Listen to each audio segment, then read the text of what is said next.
Hello, hello. As of yesterday, our participation in the Toronto International Film Festival 2024 has ended. We saw a whole bunch of movies, just like we did last year and the year before. And just like last year and the year before, I'm going to talk about them at some length. I didn't make, full slides or anything.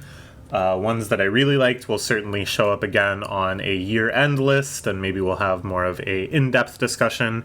Here I'm just going to try to summarize the broad strokes of the plot and concept, nothing too spoilery, but just to kind of give you an idea if you might like it, and then talk about if I liked it, any kind of notable experiences or thoughts I had with it. I also did Letterboxd reviews for all of these. I've been on that Letterboxd grind set. It's been a lot of fun. I really like writing little reviews. So you can also get a little slice of my thoughts by checking that out. The username is also Kitsta. But here, it's going to be more kind of like a rambling discussion rather than any type of overall summary or critique. This is a poster I saw during TIFF that said, "Try Stoic Philosophy." And I thought that was very strange, so I changed it to "Try watching 20 movies in 10 days, which is what we did. But before we even get into the TIFF madness, let's talk a little bit about Midnight Dankness, which I would call kind of the TIFF pre-local. I don't know if this is a widely known term, pre-local, in Melee and wrestling and other fighting games and stuff. I think probably a lot of organized events kind of have this sort of thing where a big event is coming to a region, and in anticipation of that big event, usually immediately the day or two before, they have a smaller local event to try to attract some people that are coming in for the big event. So it might be like a special edition of an ongoing thing that happens locally. So we went to this as well. There was 2 movies we were very excited to see. I'm getting a whole bunch of Discord messages. Let's make sure there's nothing too impressing. Yeah, we're good. Okay. The first one we saw was Wrapup, the first semi-full-length feature from Connor O'Malley. I think it runs like 56 minutes. If you don't know Connor O'Malley, he is an extremely unique, extremely eccentric video artist that's been putting stuff up on YouTube for a few years now. Before that, he had kind of a stint in more traditional comedy. I think he was like writing for SNL and stuff for a while, maybe even appearing on SNL. I don't know, but in some sort of like mainstream capacity. And then with these video projects, though, he is going for full esoteric, full bizarre, sometimes very aggressive, abrasive, uncomfortable, grotesque. He employs a whole lot of strange mixed media where it switches from kind of people making TikTok type videos to then documentary style footage of their life to really surreally shot. He's a big fan of the 360 fisheye lens that he positions right above his head, to kind of fake integration into video edited news stories and stuff about the subject of the little mockumentary or whatever the hell it is. It's something that kind of defies description in a lot of ways, something that defies genre and even medium. But really, really cool stuff. Somebody I've been really into who's been having a killer year. He put out The Mask, which was at the time his longest work. It's like 26 or 7 minutes long. Absolutely phenomenal. I think that's still his absolute shining, crowning jewel. It is just an emotional odyssey to watch. I highly, highly recommend it. He also did a full stand-up special that was entirely in character. Just a very obnoxious, abrasive businessman who is trying to sell you on an AI stand-up software. It's intercut with clips of the AI stand-up guy. It's phenomenal, hilarious. And now this, Wrapup, which is a mockumentary about these 3 guys, with one more guy operating the camera, who are recording what they think will be a behind-the-scenes look at the creation of this seminal, amazing rap album. They live in kind of a suburban town in Philadelphia. It's set in 2009. It feels very 2009-y, like they play with the Wii at some point. It's like interesting because it comes across as quite endearing conceptually, and you really kind of get the sense that this is probably going to be a lovable losers sort of thing. Maybe the best comparison is something like American Movie, where you may be a little incredulous around these people's talents, but you really admire how hard they're working and how much spirit is put into it. But it's actually almost the exact opposite of that, where with things like American Movie, and to some extent the movie we're going to talk about after this, there is a sense of, oh, these amateur creators, even if they don't have the formal training, even if they don't have the budget, even if, you know, they're a little too ambitious or a little lost in the sauce, there's still kind of something cooking. There's still something quite interesting in what they're doing. Here, these guys are not only supremely untalented, but they also spend 90% of the movie procrastinating recording the album and getting distracted and getting into all sorts of drama. And it comes across almost as a little mean-spirited. But in the end, it's like the performances are just so funny and just so compelling. And it's just such kind of a hypnotic space that it brings you into. That even though, you know, we have no given reason to kind of like these guys, I don't know, the two of them are all right, at least, to varying extents. The Conor O'Malley character is kind of demonic. You end up, I think, really appreciating them on some level. It's really good stuff. I enjoyed it a lot. Even though I don't think it was kind of the intended purpose of the movie, it did really motivate me and be like, I should record some music. Like, screw it. I don't care if it's bad. Why should I care if it's bad? What's important is doing it. It's the doing it that's the fun part. Yeah, really interesting stuff. Conor O'Malley came out and introduced it. He did some pretty funny shtick, a lot of Canada jokes. Shoutouts Justin Trudeau. That guy loves Halloween. That really cracked me up. If you know, you know. Yeah, it was a good way to kick off all these festivities. And then we watched Local Legends Bloodbath. Oh man, where do I even start with this? So Matt Farley, who is pictured here, is an independent musician and movie director, and also does various other kind of side projects and performances and stuff. And 10 years ago now, he came out with a movie called Local Legends, which was kind of semi-autobiographical and just showed little slices of his life, doing stand-up comedy, doing gigs, recording music, talks a lot about his past recording videos and stuff. Slowly it dawns on you just how weird a guy this is, both in terms of his just little quirks and eccentricities and his social behavior. It's not, you know, absurd or insane, but just quirky enough that it kind of entrances you and makes you really curious. What is this guy's deal? Like, what is his life actually like?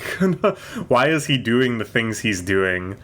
And then it slowly is revealed that his major moneymaker, or one of his major moneymakers, and this is real, some of this is real, and this part is real, is that he records tens of thousands of novelty songs, sometimes just based around random food, or just saying the word poop, or singing about celebrities and how they poop.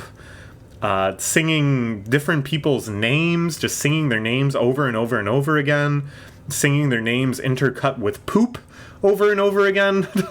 And basically what he's trying to do is game algorithms on Spotify and iTunes, etc., where he is just assuming, and this is a very reasonable assumption, and I can remember doing this as a kid, that kids are just searching in these apps things like their own name, or random celebrities, or random foods, or the word poop.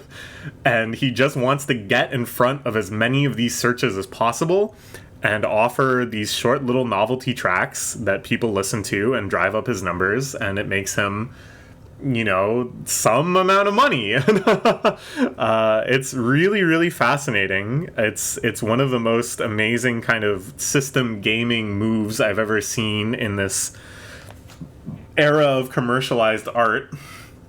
And basically, he uses that to free up other areas of his life so that he can enjoy making movies and enjoy recording serious music and enjoy doing concerts and hanging out with his friends and stuff. It's a wonderful, wonderful movie.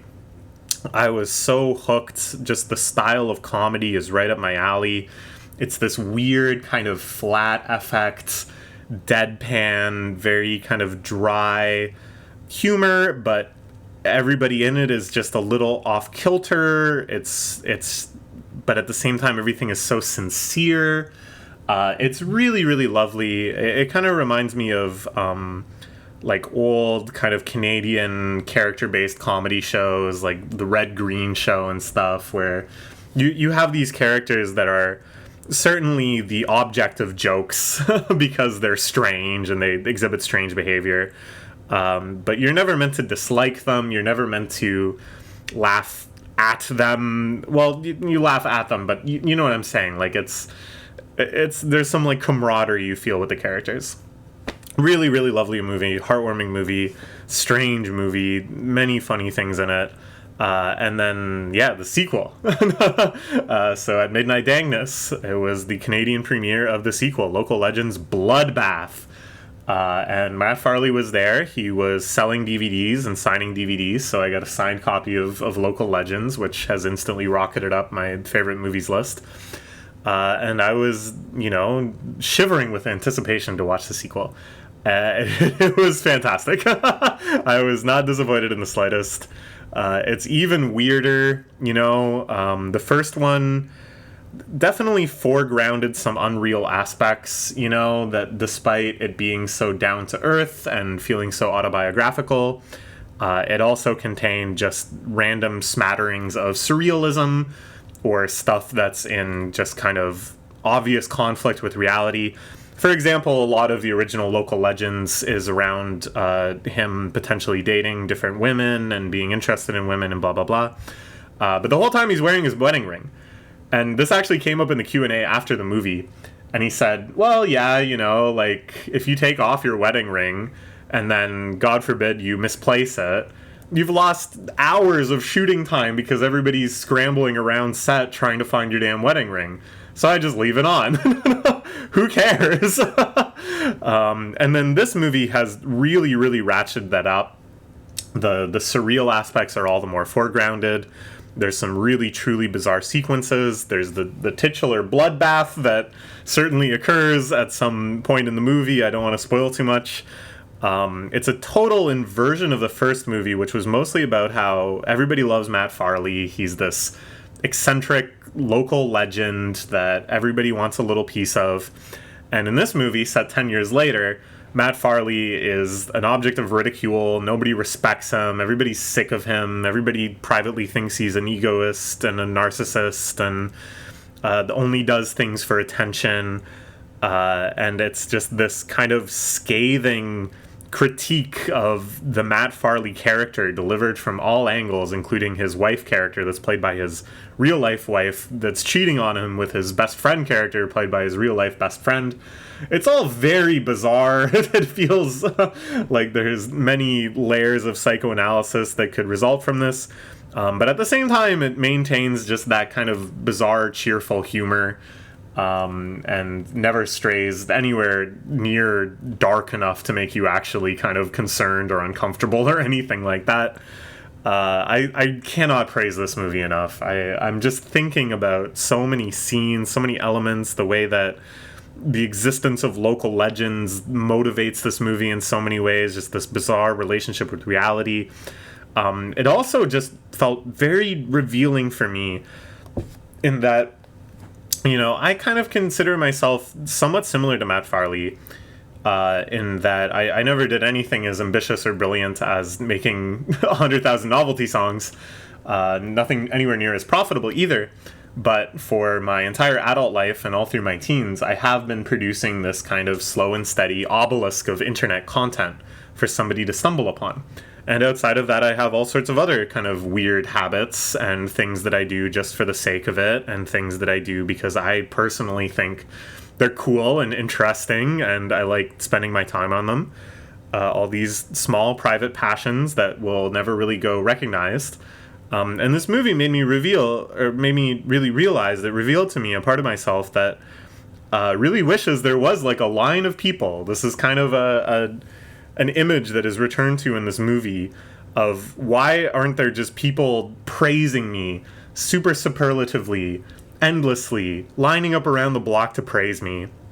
Like that old Pictures for Sad Children comic where he's talking about what he wants from life, and he says, I want to be sitting in a chair and there's a big line of people and they all come up one at a time and tell me how wonderful I am. And it's just kind of like, there's nothing wrong with that per se, and it's not that you actually really want that to happen. But I think it's okay to acknowledge that sort of private desire of like allowing yourself to think, yeah, I do a lot of like weird, cool stuff, and I'm proud of it, and it would make me happy if people acknowledged all these strange, cool things I do. And, I'm just going to keep doing them anyways. It's not really about that. Right now, I'm 16 minutes into a video that's probably going to span for over an hour. Why? I don't know. For maybe 5 or 6 people to watch and for me to look back on. And most of all, just to make it for the fun of making it. And this movie really made me remember how important that is to me. Not that I needed a kick in the butt to do it, but it made me really appreciate what an important part of my life I think just making this stuff is. So thank you for that, Matt Farley. Great stuff. Okay. Well, we'll talk about it more at the end of the year. Don't worry. This one's definitely on the list. All right. Here is a big fan of our physical tickets. You can get your tickets actually printed out, even though everything is giga digital now. It makes a nice souvenir, so I was happy we did this. As you can see, we saw a freaking lot of movies, so let's get to it. First, shoot, I meant to animate this. You know what? I'm gonna animate this. It's too much text on screen. Okay. First, I want to talk about the ad reel and associated memes. This is not interesting, really. This is just for my own video diarying, so I can come back and remember what TIFF was like in the mimetic sense. Before every single screening and every single theater of every movie, they play the same block of ads in almost always the same order with very few substitutions or additions. And you just see it over and over and over again until you feel like you could recite the whole thing, and maybe I could, but that would be scary, so let's not even try. And what's interesting, and I do think this is kind of interesting, even though at the same time it's very annoying, is that throughout the festival, memes start to build up and circulate, especially at the Midnight Madness screenings where everybody's pretty rowdy to begin with. Call and response with the ads, or clapping along to the ads, or whatever. So again, just for my own kind of recollection later, I thought I would talk about what the ad reel was this year. I'm pretty sure this is all of them, but if I forgot one, my bad. Couldn't have been that memorable in the first place. First, there's the land acknowledgement. I don't know.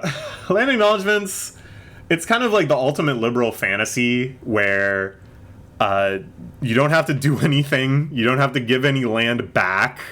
You don't have to accommodate people materially in any way or do anything that might actually inconvenience you or put you out. All you have to do is say a magic set of words, and it's all good, baby. So I think in that sense, they're very cringe. But at the same time, you could argue that it's better than nothing, and this is about all we can ever hope to get from liberals. So maybe there's some truth to that, too.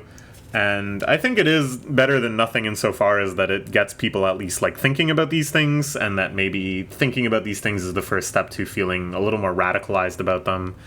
At the same time, though, there's probably some constitutive people that had they been presented these ideas of, land back and reparations and justice. Wow, this got heavy quickly. If they were presented those ideas in some other format, they would actually be very receptive to them and engage with them. But if they're given them only in like platitudes and things like land acknowledgements that sometimes come across as very like preachy or patronizing or infantilizing, they'd have much more of a negative reception of the overall movement. So, I don't know. At any rate, the TIFF land acknowledgement, which also plays year-round before all of their screenings, I think is very nice. I think it's very tasteful. It has some very beautiful footage. It gets to the point. The message is fine. And I also liked that no matter how rowdy a Midnight Madness screening got, nobody did any stupid memes during the land acknowledgement. It felt kind of nice that there was this one part of the whole pre-show ad reel that you were kind of guaranteed to have like a nice, chill, silent time. The closest thing is some people going, woo, because the things were starting, and they were waiting for the thing to start, but it cut off pretty quickly once the actual land acknowledgement started. So props for that. For the actual concept of the land acknowledgement, and props, I guess, for the execution of this one. I think it's very beautiful. Anyways, then there's this ad where it just shows a bunch of little scenes of people talking very pretentiously about movies and rattling off like a bunch of genre names or referring to like a 14-hour movie or, oh god, I can remember all of them. It wasn't a love story per se, but a story about love. And it shows just kind of like random like blue-collar type workers, service workers, taxi driver, waiter, whatever, having these discussions. And the idea is like, during TIFF, everyone's a critic, is the idea. It's like kind of cute. I get what they're going for.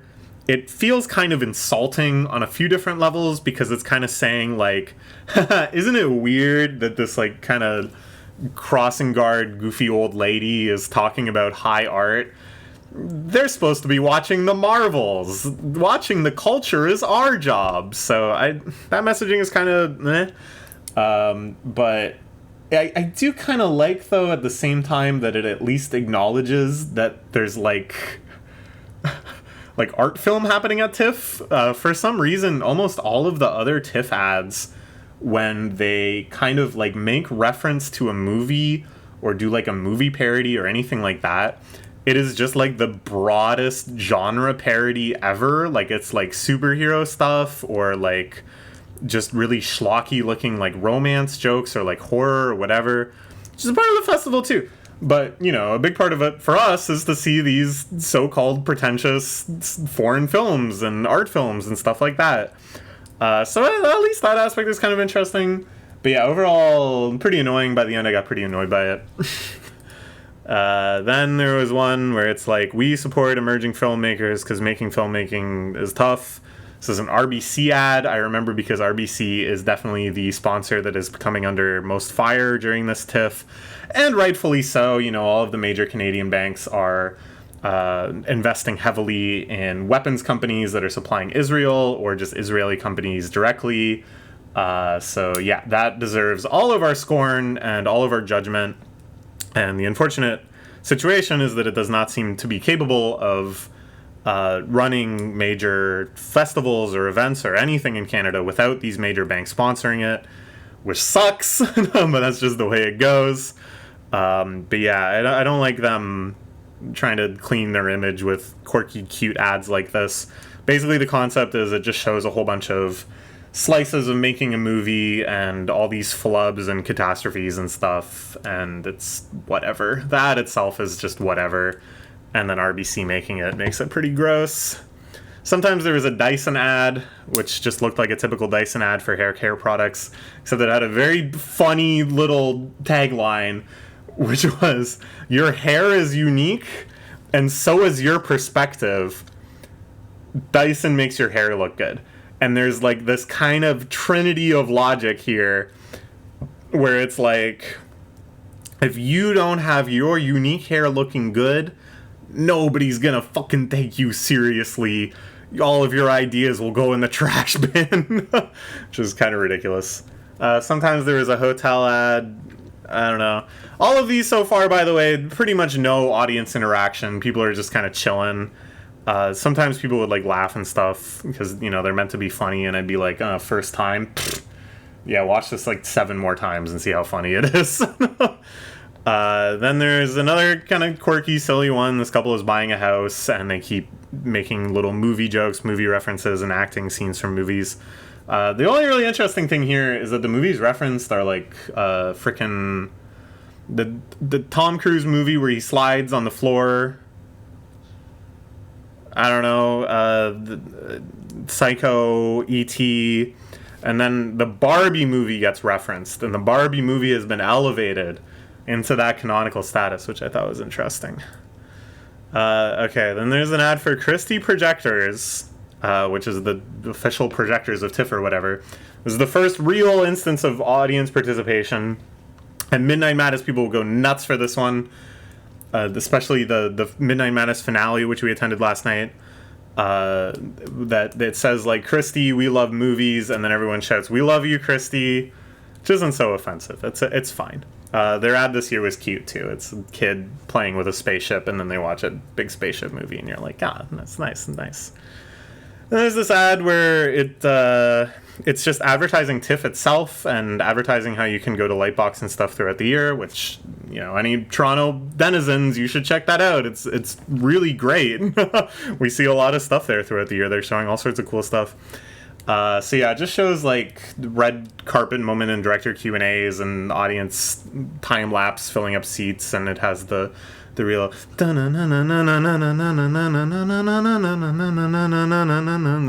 of intense cinematic music. This exact same ad I think has been there the last 2 years, and only this year people started trying to clap along to that music. And I was like, there's like a clapping deficiency. People need more ads to clap along with. And this year, the ad reel didn't have enough of them. So they started clapping on this previously unclapped ad. And let me tell you, the whole clapping meta is that nobody can clap on beat. It's like a miracle when people... And it's just, you know, it's just kind of like a phenomenon, I guess. When you have this many people, it just falls apart so quickly. And this one, it was way too hard for people to clap on beat. It was a mess. Then there's an ad for the cafe upstairs at the Lightbox called Varda, which is named after Agnes Varda, the famous French documentarian. I love her. It's weird to me that this woman whose entire career is kind of based around humility and common people and just taking an honest look at life as how it is, with her kind of warm-hearted, open-minded, wide lens, now lends her name to a fairly expensive cafe in downtown Toronto, which has very limited seating. So, I don't know. The existence of Varda and its naming is... I have mixed feelings about it. I've never actually tried it. It's always been way too busy. Anyways, on this ad, people would try to clap. So that kind of thing. People were pretty bad at this too. Eventually, I'd say about halfway through the festival, your average audience could complete the first half on beat, and then when it goes into kind of the bridge, train wreck, because some people kept trying to clap with the same intervals, didn't work anymore. And then at the end, when it returns to the same phrase and you could clap again, somehow people had like gotten off course, and then that one was crazy. Then there's the TIFF volunteers ad, which is nice. The last few years it had been a really annoying one about making like a pledge. I didn't like that one. It felt way too kind of self-aggrandizing.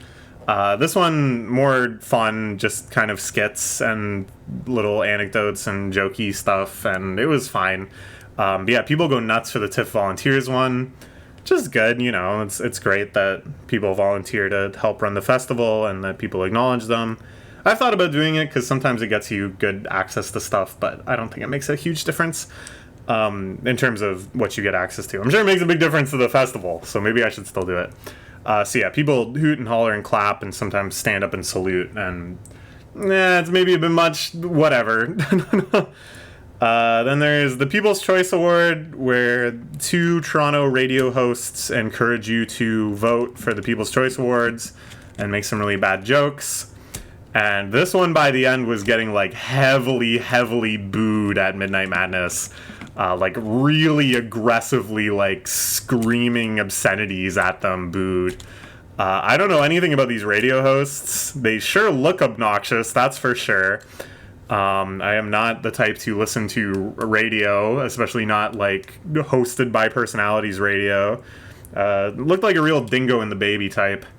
So yeah, I could kind of understand why they were getting booed. The jokes were like not funny either.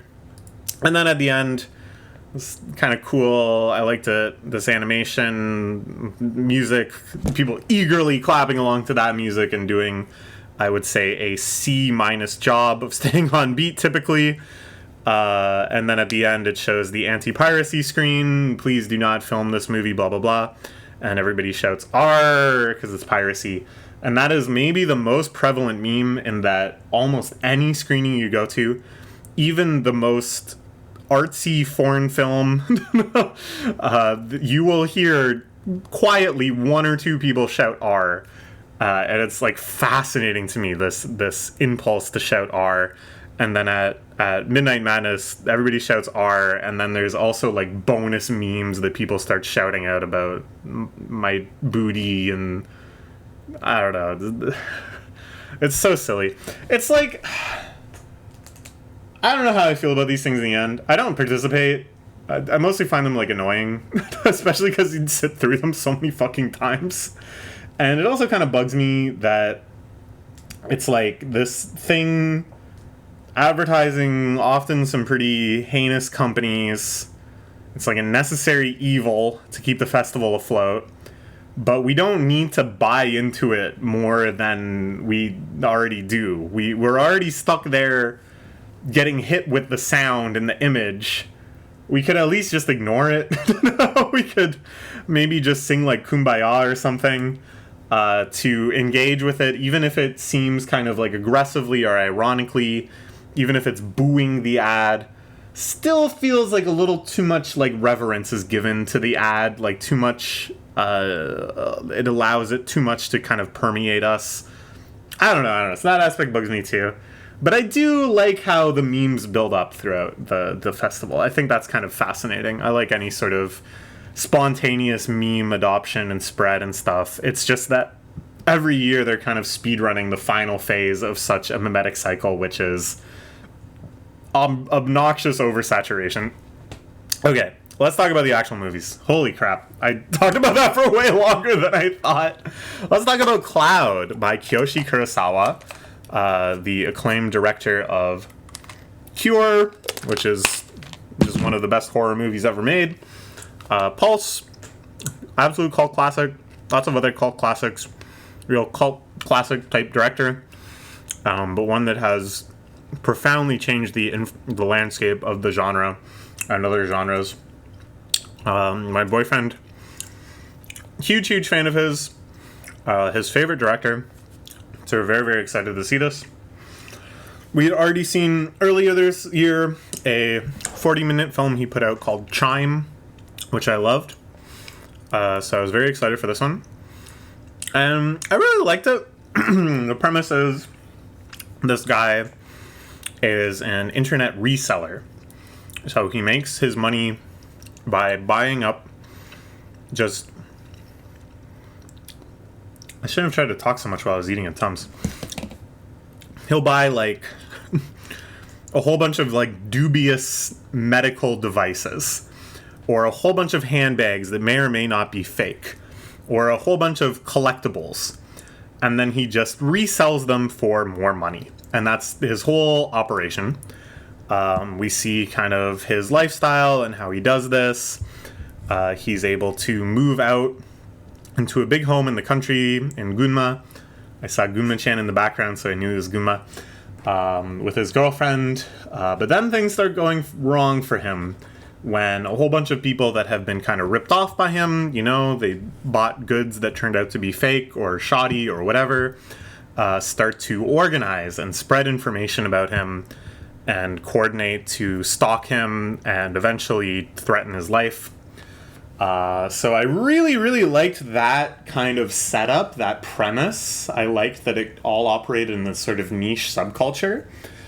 But eventually the movie really kind of shifts gears and shifts genres into the actual basically the second half of the movie about him trying to evade these threats and ends in big shootouts and blah, blah, blah. And I just didn't find that as interesting. I was so intoxicated by this weird niche subcultural life on the fringes of economic viability, how he's able to make a living buying and selling these things and the decisions he's making and just sort of the strange situations that he keeps finding himself in. That was great, and I really enjoyed the sense of paranoia as you realize that his chickens were coming home to roost on this. But when the chickens came home, I kind of lost interest. So very strong one, but it doesn't have a consistency of other projects of his where I was just intoxicated the whole time. He came out and did a Q&A after, which was really cool. Very down to earth kind of. I don't know. The directors we saw in Q&As, I think, pretty cleanly split into two camps, and it all was divided based on kind of the ego and self-perception. And Kiyoshi Kurosawa felt very humble and just sort of an appreciator of the medium in the broadest sense and a student of film in a way that I found very, very endearing. The main question I can remember from the Q&A was around the title. And basically, in Japanese, the title is meant to be a pun between cloud and crowd, around the idea of the technological cloud, where things just exist on the internet, and it's kind of nebulous to what extent they exist at all. And then to crowd, which in Japan is associated often with crowdfunding and stuff. That's just sort of an ego term that got picked up. And so this idea of the people that hate him coordinating, forming this crowd, and then just this general sense of malaise, this clouding of his life by these threats. And I thought that was very interesting. I thought that really captured this sort of duality in the movie. Okay. Next day we saw Caught by the Tides. This is by a Chinese director, Jia Zhang, I think. Jia something? I could have made myself notes, I think, directed by, etc., etc. Anyways, this is a Chinese director. I saw one of his movies before, Still Life, and I really liked it. This one is very unconventional. Basically, during Still Life and during a lot of his other major film projects, they would be shooting a ton of B-reel, establishing shots, just sort of reference shots of characters just kind of walking around, or shots of the ambience and just other settings. You can kind of think of these things being used at the start and ending of a movie with the credits overlaid, or after a major act break to kind of establish that time has passed and we're looking at something new. You'll have these long kind of establishing sequences in some cases. And this movie, the first half of it, is made up exclusively of that stuff. It's showing you all these establishing shots and introducing you to characters to a little bit of an extent. But then there's no plot. The plot part is canceled. And then you just move on to the next establishing shot. And I was so entranced by this. It was like a dream. I felt like I could have watched it for 6 hours. I had thought about movies like this before. I remember talking to my cousin about it. Don't you think some movies would be better without a plot? Wouldn't it be better if stuff wasn't happening, characters weren't talking, there wasn't a chain of events or anything like that, and instead it was just ambience. It was just living in the movie and immersing you in nothing but the feeling of the movie. I remember we talked about it with the Super Mario Bros. Movie, that we wished that that's what the Super Mario Bros. Movie was. And I still think that that would have been like one of my top 5 favorite movies of all time if they had made like Caught by the Mushroom Kingdom or whatever. Anyways, so yeah, it starts with that, and then slowly a plot-esque device metabolizes. You start to kind of see some recurring characters and stuff. But even this is sort of dreamlike and surreal, because what he's done is he had this ongoing working relationship with a specific actress who appeared in a lot of his big releases. And he stitched together scenes from different movies featuring the same actress and implied that it was like the same character being portrayed by this woman throughout all these different locations and scenes and eras.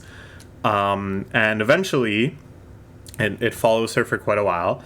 And then there's like a new epilogue filming her again and showing what this character that had been kind of discovered and invented through editing is doing now in the year 2024. And this was really, really effective for me, at least. It was interesting kind of seeing what was brought over from still life and what aspects of her character are introduced via still life, that being the movie that I was familiar with. Yeah, it's really fascinating. It really made me wonder, like, what other directors could pull this off, you know? What other directors could make a new story of footage of one actor or actress playing multiple characters, and how coherent could they make it? So yeah, beautiful, beautiful movie. So poetic, so touching, so many interesting ideas. The sense of time passing and nostalgia, you know, when you're working with real footage shot decades and decades ago through all these different projects, the feeling of time flowing forward through all of those, and then jumping to the modern era with modern filming equipment and crystal clear digital, and then seeing these same characters and actors and actresses emerge so aged. It's profound. It really caught me off guard how moving that could be. So yeah, really great stuff. It's certainly not for everyone. Very relaxed movie, very slow pace. Pace is maybe not even the right word, because it's very plotless. But an amazing, amazing experiment that I think was executed very well. And then we had our first midnight movie, Dead Talents Society. I absolutely love this one. The praise I gave it in my Letterboxd review is that it would make a good manga. And that's like very high praise for me indeed. Just the premise is so solid and so fun and so ripe for exploration and iteration and curiosity. So basically it introduces you to a world where in the afterlife, ghosts can go on existing, but only if they are successful haunters, if they scare people. That way they persist in people's memory and they can go on living as ghosts. And because of this, a whole culture has emerged around the Hollywood. I don't even know like the best term to use, but it's this whole like media empire around scaring, where the most scary ghosts are celebrities, and their techniques pass down from ghost to ghost, and you know there's all these different genres of scares that become trendy and then passé. And we follow a recently deceased ghost as she learns the ropes and tries to be a scary ghost, learning from the formerly big name in scares, who has now kind of hit a slump in her career, being outclassed by her former protege. It's really, really fun. I love just the endless barrage of pop culture parody. It reminded me of Popstar, but all of it with this really fun, spooky twist. I loved how it just kind of had its own take on all of the big horror tropes and cliches, you know. You get to see how the Ring type of ghost with a cursed video is kind of developed and appreciated in this world, or kind of like classic ghost archetypes of the mysterious woman you meet while hiking, and how, oh, that's like a rising star, it's a rising sensation. I don't know. It was so much fun. Just really kind of heartwarming romp with just as much charm and personality. Really, really, really highly recommend it. I can't wait to get an opportunity to see it again. So much fun. Good stuff. Then we saw The Life of Chuck the morning after. This is an adaptation of a Stephen King novella by Mike Flanagan, who is mostly known for his horror work. I think the most acclaimed thing he's done is Midnight Mass. Everybody praises Midnight Mass to the high heavens. I haven't actually seen it yet, but my boyfriend was interested. His sister was also interested, so the three of us went. And this is not a horror movie. I did not realize that until we were like sitting down ready to get started. But this is like a affirming slice of life character portrait type movie. I'll be real, when all of those movies come out that are like the 100-year-old man who climbed out his window, whatever, or that one that like I think Tom Hanks was in an adaptation of it. There's all these kind of like feel-good core novels that are like meant to kind of make you think life is beautiful and blah, blah, blah. And they're really, really popular. If you look on the bestseller list, that's where you'll see these things. I think this is what this is. I haven't read any of those things. I haven't watched any of those movies, but I imagine that this is what it's like. And that's not my cup of tea at all. So this one, it started off kind of interesting. We see slices of life of this teacher and his ex, who is a nurse, as they slowly kind of reconnect over the literal apocalypse, that it seems like the world is ending. Huge earthquakes have caused California to fall into the ocean. There's massive food shortages everywhere, civic unrest, blah, blah, blah. And then even more surreal things start going wrong. The internet just completely conks out one day. Phone lines go down, things that have no causal explanation whatsoever. And everyone just starts preparing for the end. And I was like, I'm kind of interested. Because it really seemed to try to be showing us, if not like a realistic end of the world scenario, then one that felt at least very human and kind of focused on just sort of middle of the road people, how it's impacting their life, all the adjustments they have to make. And I was like, okay, I'm curious to see where this will go. And there was like already something that kind of offended me. And this is a little insight into my deranged leftist brain. But when they're showing just kind of like a selection of problems all around the world, there's one throwaway line about, do you remember when those teens stormed the White House and a bunch of them got shot? Okay. Which to me is kind of like a trivialization and kind of I don't know how to put it, but it's like, oh, well, there was a big civil unrest moment and teens stormed the White House, but it was teens.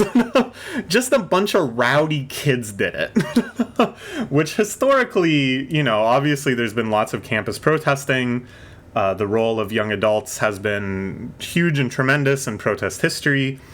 But the framing of it, of a bunch of teens stormed the White House, just kind of makes it seem like this is a element of chaos and of like general things are getting out of hand, rather than like this was probably the summative moment of an ongoing civic struggle that, for all we know, was extremely, extremely justified. So already I was kind of like, you know, obviously I don't think the movie should stop and give you like a lecture on civil rights history or the role of protest in the foundation of the American society.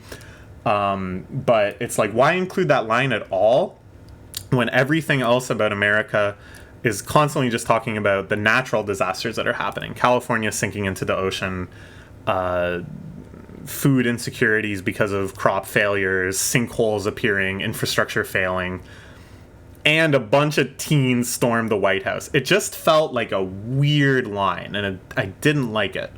And then there's another sequence where they're showing on the news a whole bunch of things around the world, and they're only showing natural disasters, big floods, things on fire, rock slides, whatever. They show one time a brief shot of police and protesters squaring off, and it's on like a Chinese news thing. It has Chinese subtitles. And I was like, oh, that seems like quite racist. Like, I mean, it's just, it feels like so pat on the backy to be like, well, in America, with all the civilized people, everybody's just going around and having kind of like sad conversations about how the world's ending. But they're all good people and they're all doing their best. There isn't like widespread looting. There isn't like horrible, just spontaneous wars breaking out between people in their neighborhoods. There isn't people storming Walmarts and claiming them and barricading them and eating all the food inside of them. None of that stuff is happening. If anything like that is happening, it's in China. Not in the land of the free, baby. We got it all figured out. It rubbed me the wrong way. But I really want to make this clear. This is not why I didn't like this movie. If the movie hit for me and I liked it, I would consider that like another weird, interesting thing about it, okay? I would say it has weird, bad messaging. And there's another movie we're going to see later on that I think has some weird, bad messaging that I still really, really liked. And really, all this stuff just made me more engaged. It made me much more interested in what else the movie was going to do. So if it contributed to me not liking the movie, it was only in that after this first act, after this first third or so, it got way less interesting for me. So they set up all this apocalypse stuff. The world is ending. Surreal things are happening. It's all very nightmarish. There's all of these messages about thanks, Chuck, for 39 great years. Everybody's discussing who the hell is Chuck? Is he retiring? And I'm like, this is interesting. And then it's revealed that this world is actually just everything that's inside Chuck's mind. And Chuck is dying. So the world is ending because he's dying. Okay? And then the rest of the movie just shows you the history of Chuck's life up until that point. And it's not interesting to me. I was not at all interested in this dude's life. He liked dancing. That's kind of like it. Is that he liked dancing and you see him dance a lot. And I was just so disappointed that the apocalypse stuff just stopped and was not part of the plot after that. And all of the characters introduced in the apocalypse scenario that I kind of liked. I was interested in seeing them more. It becomes that it's like an Easter eggy thing that all of the characters in that part you see crop up in Chuck's life, and it's like, oh, he's remembering them in this fizzling out fantasy world at the end of his life. So you just see them all like briefly. And none of that mattered, and instead we get, I'd say, about 50% dance scenes, which were well done and stuff, but of no interest to me.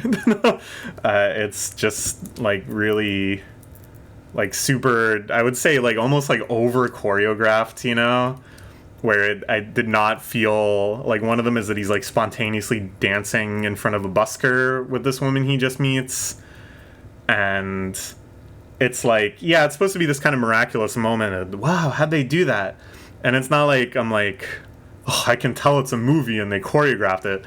But it was just so smooth and so edited and so like smarmy almost. It had such a gloss to it that I just was not engaged. And then it cuts further back and it's about how he like learned to dance as a kid and he joined this like dance club. Everybody around him keeps dying. His parents die, his sister dies, or his unborn sister dies, his Then his grandma dies, and his grandpa dies. Death. And it's like, again, 50% dance scenes of him as a little kid. Cute little kid. I don't know. The child actor seemed really good, but I don't care. I'm not going to the movies to go, wow, that kid can sure dance. Like I'm watching freaking America's Got Talent. I don't watch America's Got Talent. Like, this is not interesting to me. Yeah, and then the rest of the movie is just the same sequence over and over of somebody telling you something profound that I always took as, like, infantilizingly basic. Like, I don't think I can come up with a good example. Just, like, really not interesting to me things. Just long monologues, and the camera just slowly zooms in, and this, like, heart-stirring music plays. And it's just, well, you know, son, the thing about dancing is, like, I can't imitate it. I just found it so, like, banal. I didn't really get anything from it at all. I don't know. It makes me feel mean, because the movie is so much about, like, kindness and connection and joy and living life to the fullest and blah, blah, blah. It feels really mean-spirited to just be like, that shit's boring. But that's just how I feel, man. It just did nothing for me. It was very well received, though. It won the TIFF People's Choice Award today. So I'm not like dragging it into the mud. It's gonna fly high. People love this. But yeah, not for me. Not for me. It just kind of felt like if I saw an ad for, like, the Hallmark Channel that was like, in the aftermath of a devastating loss, one boy learns to dance. No, they'd say, he learns to smile again with his feet. And then it shows, you know, kind of like glowy shots of him dancing with his grandma and then meeting this girl and dancing with her. It's like, no, why would I watch that? Okay, let's move on. Poor Chuck. Then at midnight, we saw the premiere of Friendship, a new movie starring Tim Robinson and Paul Rudd. Pictured. I'm a big Tim Robinson fan. I really like I Think You Should Leave. I was very curious about this because it's like, this guy is so over right now as a comedian. Not his career's over, but he's gone. I guess this is mostly a wrestling term. He's over with the fans. Like, the fans just love him. People go crazy for this guy right now. One of the biggest deals in comedy. And I was kind of like, okay, but he's just acting as a character in a movie. He's not just gonna be like he is on I Think You Should Leave, right? But no, he is. It's essentially just transplanting a typical I Think You Should Leave character into a movie-length scenario and seeing how it plays out. And the scenario is he meets Paul Rudd, his new neighbor, and thinks Paul Rudd is just the coolest, raddest, awesomest dude ever. And for the first time in his adult life, he gets a taste of friendship and of camaraderie and of doing stuff together and having fun. It's like the world opens up. But then he blows it. He puts his foot in his mouth. He acts foolishly in front of Paul Rudd and all of the other friends. And basically, they're so weirded out and upset by this that they start to disinclude him, and he's left out in the cold. And since he was given just that one taste of friendship and then it was snatched away, it kind of just destroys his mind. And the rest of the movie is him kind of rampaging about, trying to make things right, trying to re-grasp that feeling of friendship. It was very, very funny. The audience responded to it very strongly. It was a very fun movie to watch with such a big crowd at midnight. Paul Rudd was just a few seats down from us, right across the aisle. That was really cool. It's surreal. You can see a guy up on the big screen. There he is. Tim Robinson wasn't there, unfortunately. But then Jane Schrodenberg, I hope I pronounced their name correctly, the director of I Saw the TV Glow and We're All Going to the World's Fair, two movies that I enjoyed very, very much. They were sitting like right in front of us. And I didn't notice until somebody came over and talked to them at length and was just sort of gushing and stuff about their movies. And then my boyfriend still had to point out and be like, oh, you know who that is, right? So that was really cool. I kind of wanted to talk to them too. I kind of wanted to be like, yo, I loved your movies. Maybe I would have said, hey, I actually like the first one better. I'm a little contrarian with it. But no, I don't know. I didn't talk to them. I had nothing really to say, and it seemed like they were already getting kind of swarmed by people. Anyways, yeah, this movie, after that little star-studded affair, was a lot of fun. Kind of insubstantial, It really just sort of is a long, I think you should leave sketch. All sorts of like weird little subplots and throwaway things and some really, really funny moments. I think overall kind of well constructed. But I don't know, just didn't escalate as much as I wanted. Could have got crazier, could have got weirder. But I think the most impressive thing to me is that I actually felt pity for Tim Robinson. The Tim Robinson character on I Think You Should Leave never comes close to evoking pity. Even in sketches where you start to feel bad for him, and he's clearly like the victim in some of them for a while, by the end, he always shoots himself in the foot and makes himself bad. And in this movie, too, it's kind of an endless cycle of just when your pity starts to peek out of the water, he drags it back down by doing something else ridiculous. But by the end, I think just by the length of it, I started to feel so bad for him. In the end, he really just did one really, really weird thing. I don't think he should be condemned to loneliness forever because of it. So yeah, good stuff. I'm excited to see it get a wider release. I think people will get a lot of kicks out of this one. Curious to see what Tim Robinson will do. Because, like, you can compare him to somebody like Nathan Fielder, where Nathan Fielder is also certainly a very, like, in-character dude who plays kind of one type of character typically. And then you get something like The Curse, which expands upon that type of persona in such depth and brings it into such a complex world, Or even something like The Rehearsal, which near the end just became such a deep exposure of the Nathan Fielder persona character, dilemma. Or something like Local Legends, I think, does this phenomenally as well, where it feels like an investigation of the character through contrasts, through an inability to navigate a different world. Whereas this feels very much like Tim Robinson is still in the I Think You Should Leave world. It's just that the I Think You Should Leave world is now an hour and a half long. You know what I'm saying? So it's like I want to see the next step. I want to see, another layer on top of this. Okay. Then we saw this movie Else. This was another Midnight Madness film. So I talked before about how directors, I think, are mostly differentiated by a spectrum of how full of themselves they are, how humbled they are by the art of cinema and by their own work. And the director for this one, who came out and did an intro, way on the other side, came out in this very flamboyant outfit of like a neon green face mask and goggles and a tracksuit. And then just did this kind of like tight 5 stand-up routine, which I found quite obnoxious and not that interesting. We had dim sum right before this, so I'm a little heartburny, talking a whole lot when you got that much grease in you.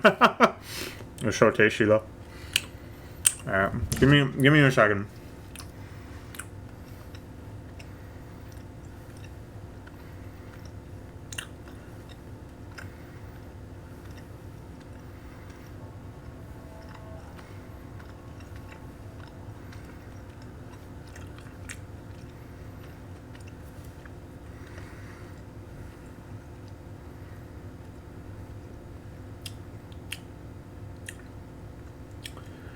Ha ha ha ha.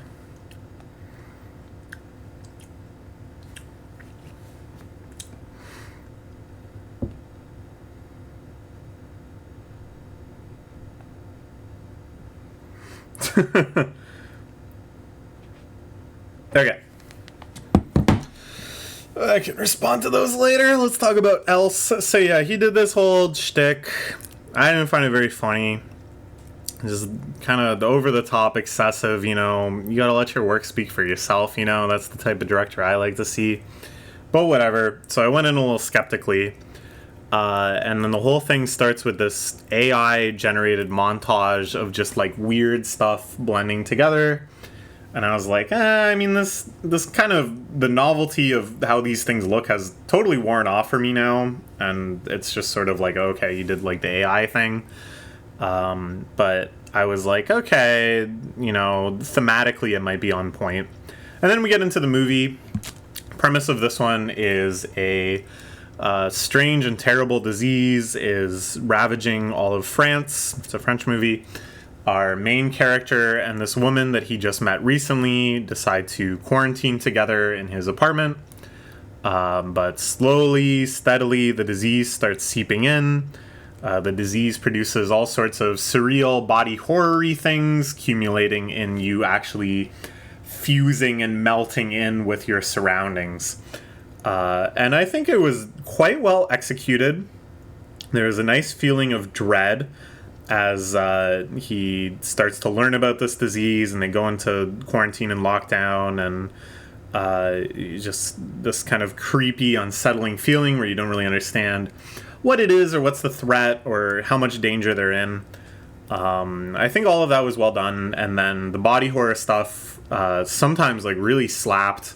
I think they did an excellent job of just kind of different modes, you know, with each sort of threat that emerged. The whole aesthetics of the movie changed, the lighting changed, the color scope changed. Really just sort of an impressive understanding of the cinematography. Some really, really cool shots. A recurring plot element is that they can't leave the apartment, obviously, but they can communicate with other people in the apartment building by opening up the garbage chute and just kind of shouting down into it, and then other people shout back up, and they just have this lovely shot of just the shaft. I don't know, really, really cool stuff. It just seemed like somebody who had taken a lot of care in coming up with cool shot compositions and executing them, and not really feeling afraid of challenging themselves with all of that, which is really cool. I think it also just, the ending really surprised me. It had some really kind of neat elements. So in a lot of ways, very impressive. I felt myself getting more and more convinced. But at the same time, sometimes it just didn't land for me. Things that evidently they thought were cool completely missed the mark for me, and then just sort of felt like a long digression. And it just seems so weird. Like, for example, there's kind of like an action-y scene where they're beating back this monster, body horror, diseased fellow who has stumbled into their apartment somehow. And I don't really even know what they were going for, but they had all these kind of like slow motion, kind of like echoey shots of her like swinging hammers. And it's just like, this is bad, man. Like, this is not impressing me. And if it's not impressing me, then it's like, it's doing nothing for me. Like, there's not really that much like plot or like character investment that's making me engaged with this outside of just sort of marveling at it visually or feeling viscerally like the sensations that it wants to evoke. So yeah, like a scene like that was like a big miss. And then a scene later, they're pulling out chunks of gravel that have embedded themselves into this guy's skin. And it's like excruciating. It's shot with this like grotesque close-up. You wince, you feel the pain he's going through.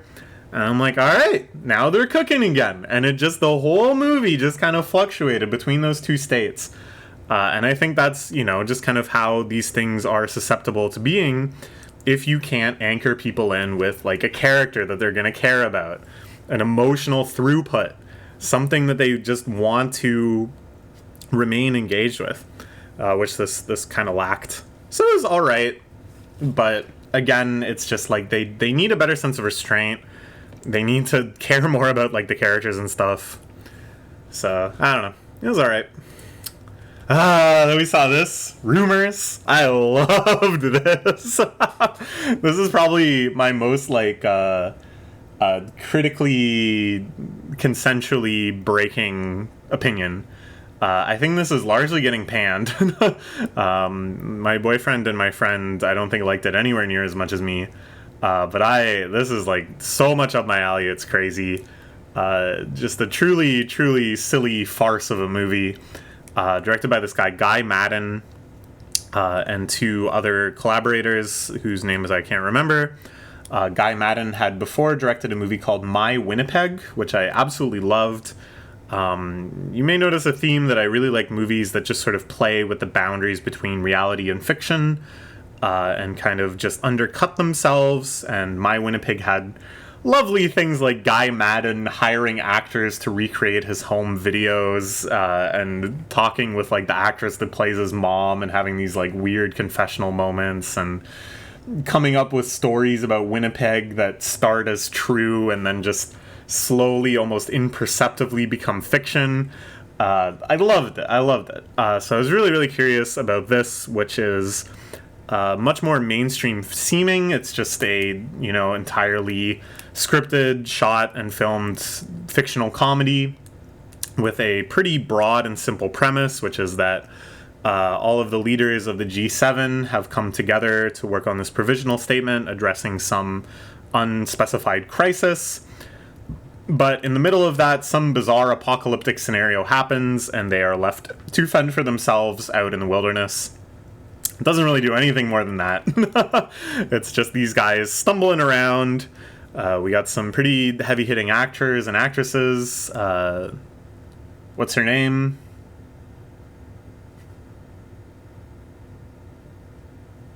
Cate Blanchett? It's Cate Blanchett, right? Anyways, a surprisingly kind of big budget, big talent movie from such a quirky indie underground director.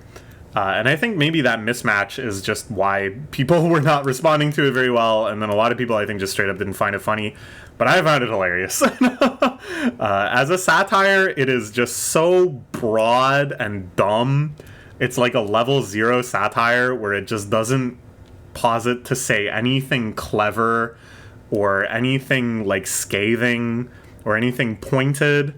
Instead, it is just sort of the joke of all of the leaders of the free world being incompetent and falling into these weird melodramatic love triangles and having just strange obsessions and incompetencies and general weird quirkiness and a total inability to get done what they were supposed to or even understand it. Instead, they just are kind of nerds about the G7 itself and of like speeches. Just this idea that politicians, and this is probably pretty damn close to the truth, only care about the image of politics and nothing about the actual substance of politics. Actually, the truth is much more cynical than that, where they neither really care about the image or the substance, but only care about their own personal profits. But again, this is a real softball kind of thing, where it's just very, very goofy. It's mostly just about the weird quirks of these characters and how they interact. It's never very mean-spirited. All of the characters are kind of lovable in their own way, even though they are grossly incompetent. But in the end, it really has this sort of farcical tone of like, oh, the people we have put in power are just morons, which is very often the case. And there's a great montage of all the G7 flags burning as an extremely brain-dead speech is read. I loved all that. I just love the tone of it. I love the style of humor. I love the way these characters are built up and all the running jokes and all the callbacks and all of the silly things that happen. I just found them so likable on some level, especially the Italian prime minister. I love that guy, or I guess president, I don't know. And then on top of that, just so many like weird things happen. There's a giant brain, as suggested by this poster. They encounter a giant brain. I really liked that the movie has like 6 or 7 things going simultaneously wrong that have nothing to do with each other, and that any attempt to kind of like connect the dots or come up with some overall causal thesis of why all of this is happening is just like not only futile but like aggressively denied by the movie. I don't know. I could go on praising it for a long time. I'm definitely going to talk about it in the year-end list as well. This is really kind of my kind of movie. Take a chance to watch it. If you're not like cracking up by the end of the scene where they're all just having lunch and they're talking about what the statement they've all come together to write should include, if you don't find that like really funny, just turn it off because it's not going to be much different than that. Okay. Oh man. Then we saw Megalopolis. This is by far the most controversial movie. No, I can't even say that when there's fucking Israeli movies coming out and the massive protests and threats issued against the director that made a movie about Russians in the current era. It's unacceptable. They're not people anymore. They're not people. They're just orcs. They're orcs fighting a war. When we send our soldiers to die, we can pity them. But when Russia sends their soldiers to die, they're all goblins, and they all deserve our scorn. So don't film them. Don't film them. That's bad. God, that pissed me off. Anyways, so no, this is not the most controversial movie of the year. That was a stupid thing to say. But it is a controversial movie. Most recently with their weird trailer that had a bunch of fake quotes, probably generated by ChatGPT, of old movie critics. It's the tip of the iceberg. Every single aspect of this has just been fraught with chaos and problematicness. The hiring of a bunch of canceled or pseudo-canceled, medium-canceled actors, some of which I didn't know about until my boyfriend was like, oh, yeah, you notice he hasn't been in much lately? The accusations of Francis Ford Coppola being really inappropriate on set and making passes at people and feeling people up. It's all no good. It seems like a total shit show, every aspect of the production of this. Which, again, is very funny because it's at odds of this movie, which is truly hard on its sleeve utopian, and is just all about one man's heroic, valiant efforts to build a better world, and also he can stop time. It's a movie that has been cooking in Coppola's mind for 40 years now. Multiple times he has tried to get this funded. Multiple times he has set out to film it.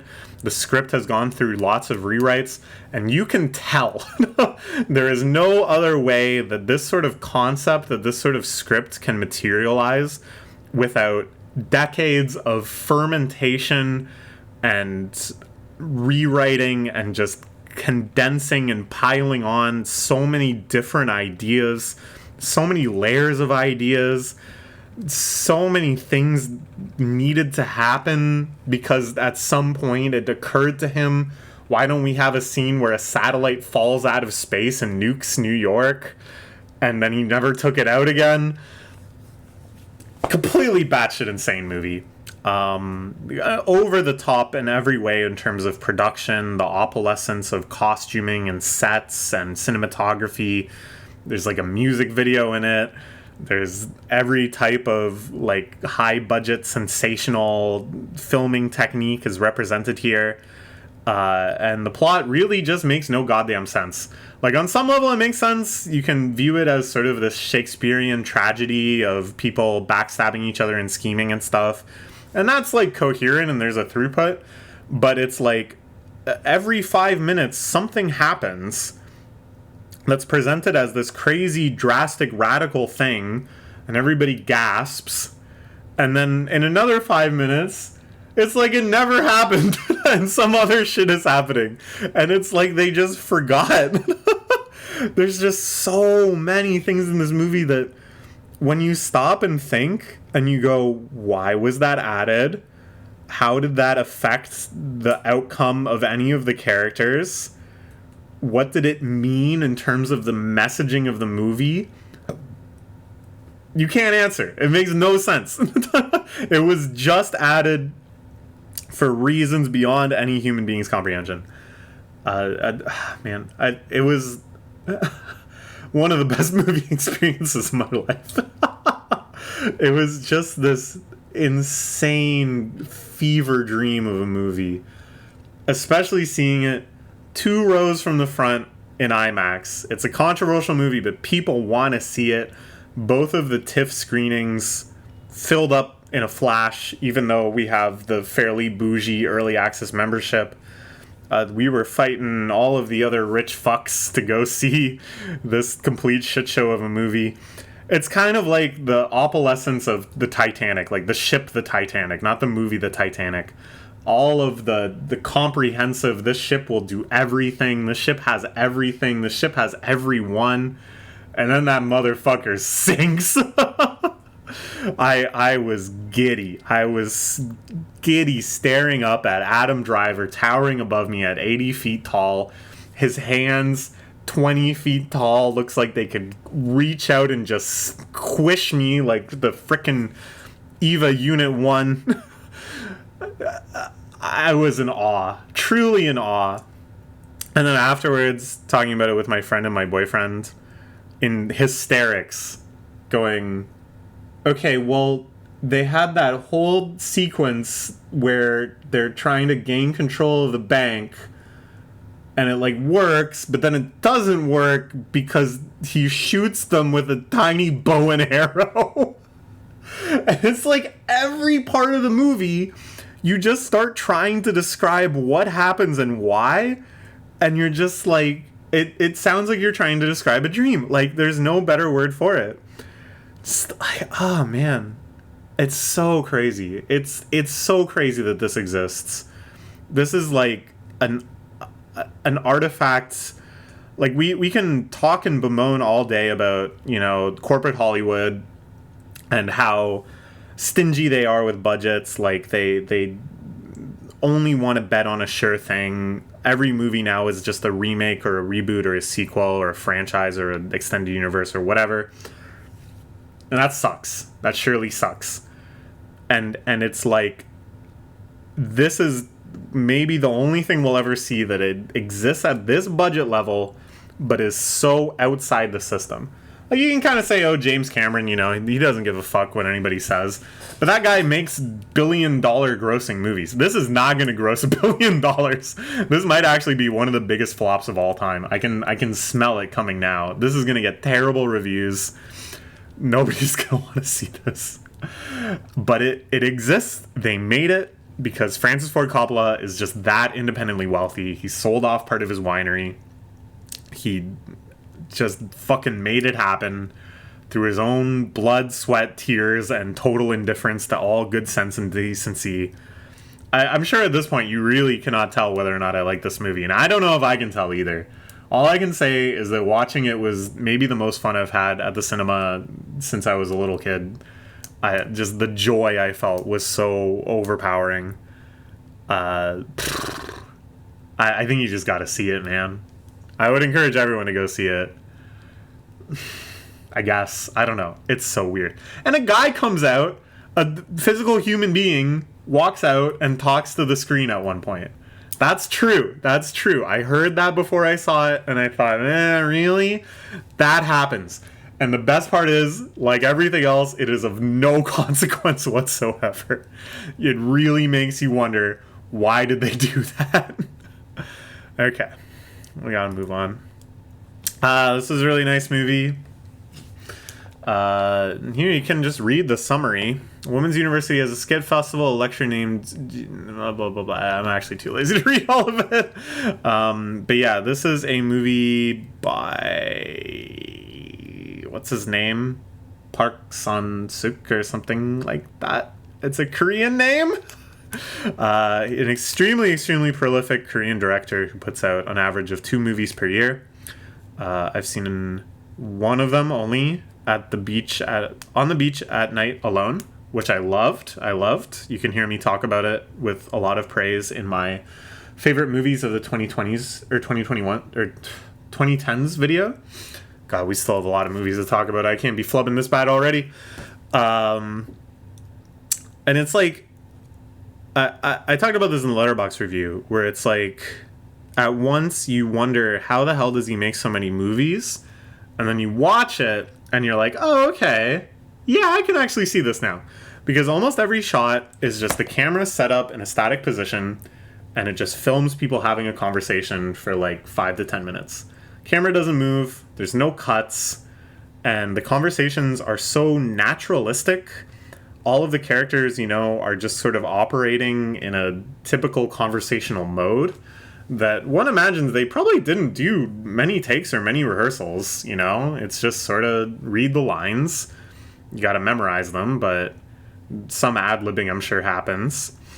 And it just feels like people having a conversation. It feels as scripted as you and your friends having a conversation. And it's beautiful. It's intoxicating. It's hypnotic. They're constantly knocking back soju, and you kind of feel like you're drinking the soju too, because you're just kind of lost in the sauce of the moment, listening to these people speak. It's beautiful.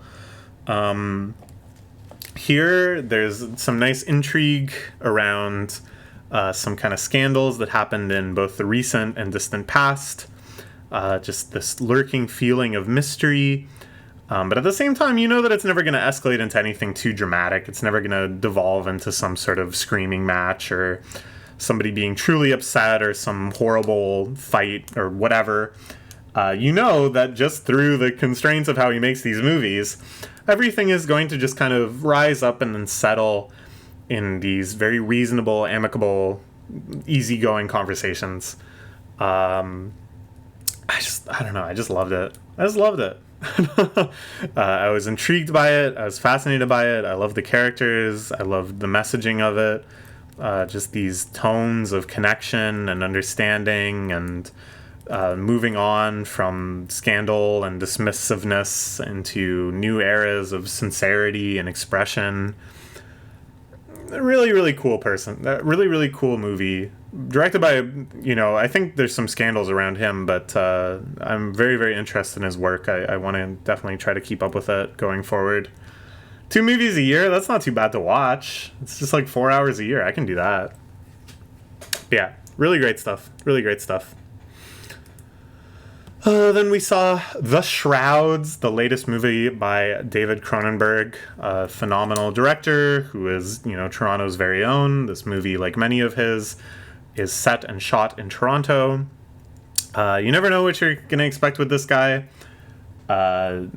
Crosses over all sorts of genres and modes and tones, sometimes very darkly comic, sometimes tragic, sometimes scary. His big classics are like Videodrome and The Fly, and Existence is a personal favorite of mine, Dead Ringers, things known for really kind of like creepy body horror type stuff. His latest movie before this was almost like a kind of commentary, looking back at a career of body horror and thinking, okay, like what did that really mean, maybe? Crimes of the Future, which I found very, very wonderful. You can see it on my top 10 list of 2 years ago, I guess now, or last year? I don't know. Anyways, so yeah, very, very excited going into this. What a weird movie, man. I had heard before that, this is his meditation on losing his wife. And it is very much preoccupied and focused on death and memory and connecting with the dead and how can you still feel in touch with someone who has passed.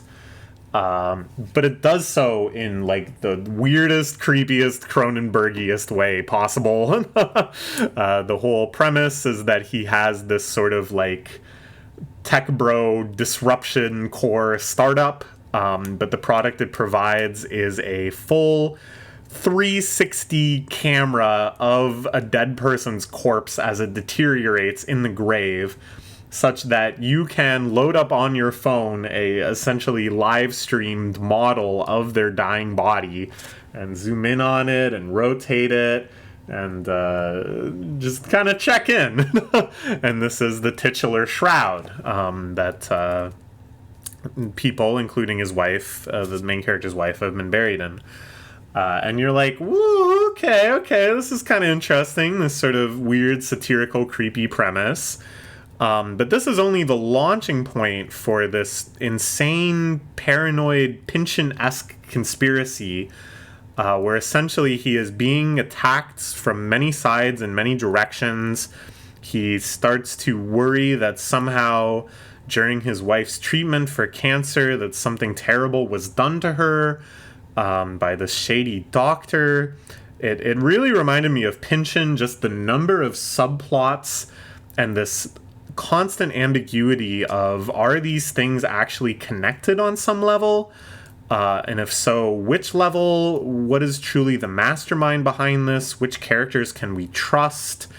It does a really good job, and this is another Pynchon-esque thing of kind of each conspiratorial lane has characters that are allied with our main character against the other conspiratorial lanes, but then you wonder, are they as well compromised in some greater conspiracy? And I love that. I love that general mode. I love Pynchon as a writer. I love puzzling through a mystery that has these as its kind of central themes and questions of relatedness. I love that little flash, that little spark when something like Iceland is brought up in two completely different contexts, and you're like, oh, So yeah, I was very engaged with this. Aspects of the ending kind of let me down. I won't get into it, obviously, but not like a perfect execution of this style. Pynchon, obviously, is still the GOAT. You compare and contrast this to something like The Crying of Lot 49, which is a novella, somewhat similar in length and content as a movie. And it's not like The Crying of 49 has definitive answers or anything, but it feels much more deliberate in how far along it takes you before it kind of just leaves you to contemplate. Whereas here, it felt very abrupt, and it felt kind of like, I don't know, like if there was such a feeling of being left to sail forward at the perfect point, it's kind of lost on me. But yeah, lots and lots of stuff I liked in this. This recurring plot line of his weird AI assistant and her strange behavior I found very, very compelling as this kind of like dark satire. Lots of just bizarre, strange, fetishy sex scenes and just little glimpses of body horror stuff. Nowhere near as intense as some of his earlier works, but like interjected in just such like a strange way. Like, I don't know, at once it felt so intimate, so vulnerable and revealing of obviously this loss of his wife and how he reflects on death and how he thinks of bodies, but at the same time I felt so alienated from him. And then also it's like very funny at times, but it's also weirdly like, it feels like unintentionally funny at others because the way the main character delivers his lines is like so strange and impassioned. I saw multiple people comparing it to Tommy Wiseau in The Room, and it's like unclear how much of that is like meant to be funny. This kind of like insane melodramaticness. It's really, really weird. It's like really kind of hostile to trying to kind of find a lane of engagement, and instead just keeps kind of flipping you the bird and being like, I don't know, was that funny? I don't know. Did you laugh? I don't know. Is it funny that these like scenes with him sleeping with a blind woman? I don't know. Maybe you'll laugh. It's weird. It's weird. It's like baiting you. It's like kind of keeping you at arm's length. I don't know. Then we saw at midnight that night the Gesuidouz, very, very fun Japanese comedy movie about this punk band. They are completely failing in Tokyo, and then their manager proposes something radical, that if they go and live in the rural countryside and help with local farms, they'll receive a stipend of the equivalent of like $10,000. And he says, go out there, do your best to record music, you know, practice, get better, and then maybe you can come back and try to have a career. And this is like a real thing in Japan, I'm pretty sure. Some of this is real. Another Gunma thing, it was filmed in Takasaki. I don't think they were explicitly in Gunma. But 2 Gunma featuring movies this TIFF. Interesting. So yeah, like Japan really is facing this crisis of rural depopulation. A lot of this farm work is going undone, which is leading to food insecurity, blah, blah, blah. So there is actually these incentives for kids to go out to the countryside. And this is basically just like, what if they were freaky hardcore punk people? How would that go? And the answer is pretty smoothly. They have a good time. There's not a whole lot of like conflict in this movie. There's not a whole lot of kind of dire cultural unbridgeable connections. It's much more about just the magic of how people can get along. And even though these farmers don't understand their music, they're supportive and they're excited to see these young people out there. And conversely, these young people don't really know how to help on the farm. This is a totally new way of life, but they learn and they're eager and they're good kids and they want to help out. And I really like that just kind of positive, exciting vibe. A lot of it is around the actual process of their composition. A lot of kind of good running jokes about her frustratingly scrawling out lyrics on calligraphy and pasting them all around the house and trying to connect them and come up with lyrics. That was bonus fun for me because I liked trying to read in her hastily scrawled handwriting what all of them are, and a lot of them are just kind of funny, so it was like, In general, the set design was really good. Lots of love, lots of personality put in there. You can tell the director and staff were huge fans of like punk music and huge fans of horror movies. There's definitely a very horror-y aesthetic. Yeah, it was just a lot of fun. Not super substantial, you know, nothing that changed my life, nothing that made me go like, you know, I need to go start a punk band or anything like that. But I had a lot of fun with it. I don't know if there's much else to say. This was my favorite guy, the bass player, who always wore this big afro. I also like that one of the band members was just a white dude. And it's never really commented on. And I like that. He was just one of the gang, you know? As Japan finally lowers the barriers and becomes more and more of a multicultural society, I like that sort of inclusion and that sort of messaging, that you too can not just go to Japan to creep at maid cafes or buy a bunch of merch at Comic Cat and work at a convenience store, but you can start a band, you can make friends, you can have a full and fulfilling life. Which I think is the message that really should appeal to immigrants instead of just like, hey, come here and fetishize. So yeah, really nice stuff. At the end, they had the whole band, like all the actors come out for the Q&A. That was a lot of fun. They were great. Yeah, I don't know. Good stuff.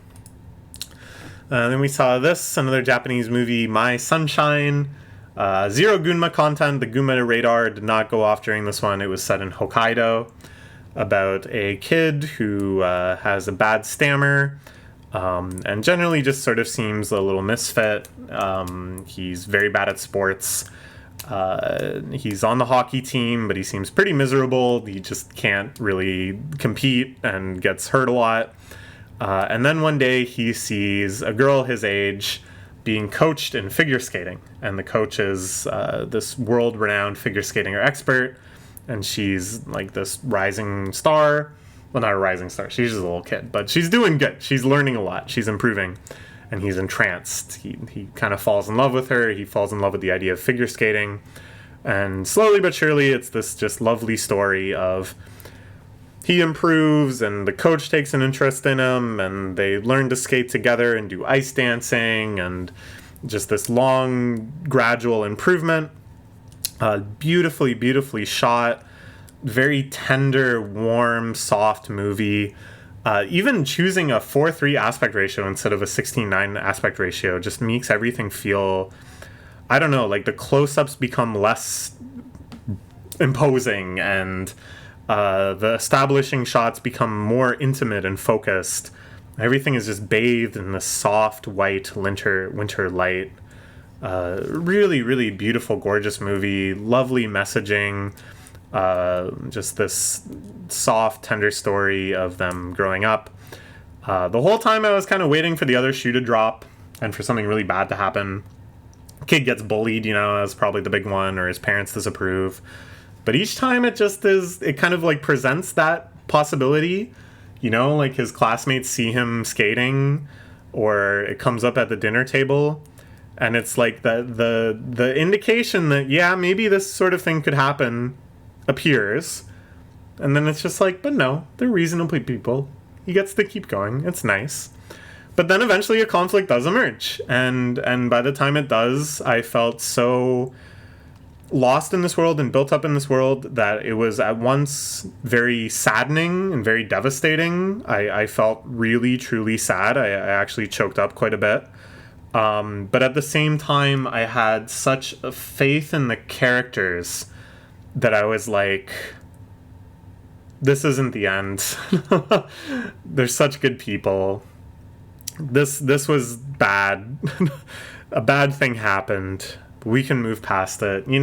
Just that sort of like faith in humanity had been built up within me in that movie I don't know. It was a very complex emotion, but a very lovely emotion.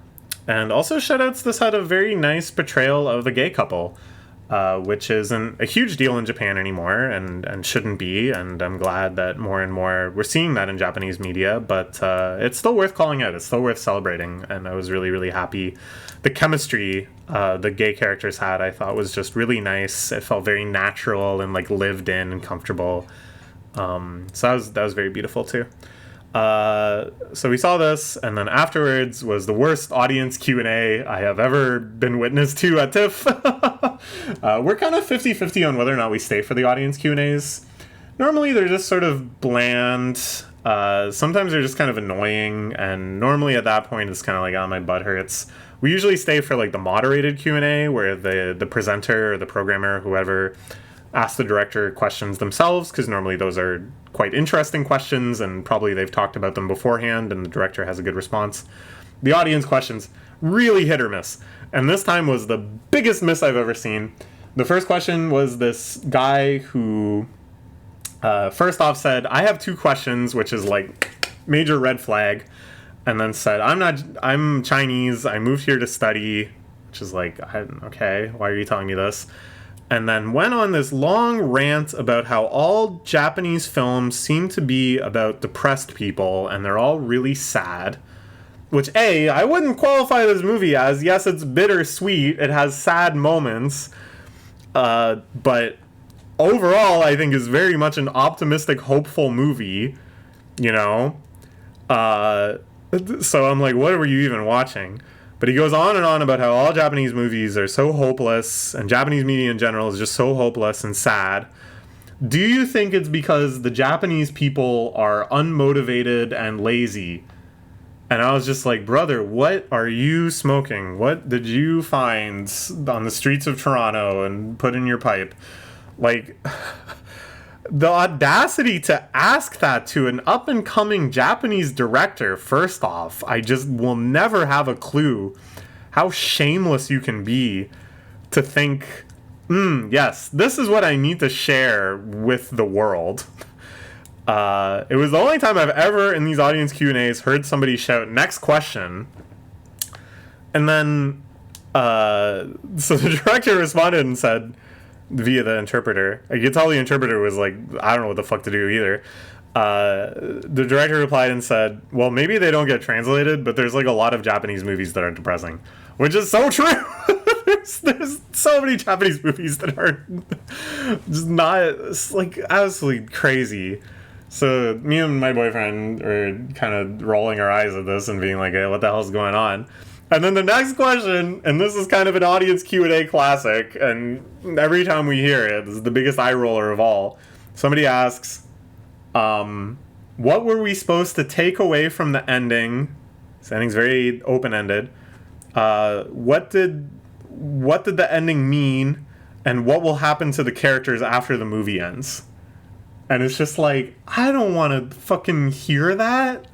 What's the point of that? If that was important, the movie wouldn't have ended. The movie ended at a specific part for a specific reason. It's not so that you can harangue the director and then find out what happens in part 2 and go, now I'm satisfied. What were we supposed to take from the ending? Whatever you took from the ending is what you're supposed to take from the ending. I don't get this. I really don't get this. It's such a weird instinct for me to ask that. So we booked it out of there. I don't know what the director said. But yeah, overall, really, really nice. Really like this one. Okay. That night at Midnight Menace, we saw Dead Male. I don't know. I didn't like this one so much. The premise I thought was really good. It's set in the 80s, and our hero, it seems, is a guy who works in the dead mail office. So this is mail that is considered undeliverable because the address is too inscrutable or it's mislabeled in such a way that they have no clue where it's supposed to go. And this guy, you know, if it contains the package or valuables or it seems like it's important, he makes the effort to track down who it ought to go to. And I think that's a great premise. I think that's the idea of just kind of small-scale mysteries requiring usage of kind of the Narset information network. You know, he's looking up stuff in encyclopedias and phone books. He has a buddy that has access to, like, a computer database that can find people's names and addresses and stuff, and he's using that. He's just a great character. I found myself very endeared by him. And then he gets this strange letter. Help me, kidnapped. It's a white ranch house somewhere on this street. And it kind of... At first he's like, well, this is probably like a prank or something. But then slowly but surely he starts to think, ooh, maybe this is legit. And we know it's legit because at the start of the movie we saw a guy all bound up crawling to the mailbox and managing to put it in. So I was like, okay, this is pretty intriguing. And then this guy gets killed, and I don't know, I don't want to spoil too much. I think for some people it's really going to resonate with them, so I don't want to dismiss it offhand. But to me, the really baffling choice was that they had this great setup and this great kind of mystery, and then they spend like over an hour, I think, like a long sequence, dead smack in the middle of the movie, showing the kidnapper every single thing from when he met the kidnapping victim to why he kidnapped him, to all the steps of him kidnapping him. And then, at first he kidnaps him in the basement, but at the start of the movie you saw him crawling out of the bathroom, so this is how he went from the basement to the bathroom, and this is how he did this, and this is how he did that, and remember this, okay, like... Remember the letter that we've seen in like 3 scenes total? Well, we need a long dramatic sequence where it shows how he found the materials to write that letter. It is so excruciatingly thorough. It seems to either have like no respect for the audience's intelligence, that they would just be like, oh, well, this probably happened. Or it is just so assuming that you'll be so invested that it feels like everything was meant to hit as like a, oh my god, and that's where that came from. But it's like, you know, we've only had like 20 minutes with this whole setup. It's not like the end of a season of a TV show or something where we're calling back to the first episode and our minds are blown. And B, it's like the stuff that happened really is just exactly what you would assume. It's like, oh, well, how did he find out where he lived? He followed him there. Okay. There's no, like, additional kind of twists or details or creepy things or weird things. How did he manage to get out of the house to mail the letter? And he just ripped out the thing that was holding him there. Like, okay. Well, I guess that makes sense. Like, I don't know, it just spent so long devoted to explaining these mysteries that really didn't need explaining and had just the least interesting explanation. And then after that, there's big investigation and blah, blah, blah, and tracking down the criminal and all of that as well. It's just kind of like if you were asked, oh, okay, well, how do you think they worked with this clue? How did they get a lead out of this clue? Oh, well, they probably went to the place and asked. Oh, yeah, but again, it's just so kind of flat and devoid of real twists or ideas. Where the ideas came through is in the theming. So there's the dead male office, which I already think is very cool. And then the whole other plot line revolves around the development of early synthesizers in the 80s, okay? And this is sweet. This is awesome. I love synthesizer culture. I love learning about the history of synthesizers. I love this era of boutique synthesizers where people just with soldering irons in their own homes were tuning and creating novel patches and novel instruments and stuff for synthesizers. I love this idea of an era of synthesizers where like making a good solid woodwind sound was just an open question, an open challenge. I love that these characters are genuinely obsessed with synthesizer music. I'm saying that word so often, it's kind of giving me the dizzies. The soundtrack is full of excellent synth renditions of lots of beautiful things. Oh yeah, the previous movie, My Sunshine, heavily featured Au Clair de Lune, and then this movie also has a synthesizer Au Clair de Lune. A little funny coincidence. But yeah, it's all of that I found really great conceptually. I think so often nerd culture in the 80s is like back projected from what nerd culture is today, which is like you buy Funko Pops and watch franchise films. And then they're like, yeah, our 80s nerd character loves the Ghostbusters and Star Trek. And yeah, sure, you would expect maybe these characters watch a little Trek in their time, but like, no, the real nerdy culture back then was like phone freaking and early Usenet piracy and playing multi-user dungeons and programming stuff in your spare time, or building model kits, or playing early war games. Like that's actually what nerdy people back then were doing, and this movie understands that and celebrates that, and I really like that. So yeah, some stuff I liked, and then just structural issues and the stuff they kind of chose to prioritize presenting. Weird. Okay. Queer. This is a new movie by Luca, Italian last name man who made Call Me By Your Name, and earlier this year Challengers. This is an adaptation of a William S. Burroughs novel, and we bought tickets for it at 9:15 a.m., knowing full well that we had a midnight movie the night before that would probably end around 2 a.m., getting us back home 2:30, hitting the sack at 3, then waking up at maybe 8:15 to go back downtown and watch another movie. And guess what? We didn't. We made the executive decision last minute as we were getting home from Dead Mail to be like, you know what? This is a pretty mainstream director these days. Probably this will get a widespread cinematic release in a few months. Let's sleep in. So we slept in. So if 2 people out there got to see Queer via the Rush line, you're welcome. I don't know. I feel bad. We wasted money, obviously, and I'm quite curious about this one. I like Burroughs. I like this director. But it wasn't to be. Oh, well. Sometimes you get a little overambitious, and this time we certainly were.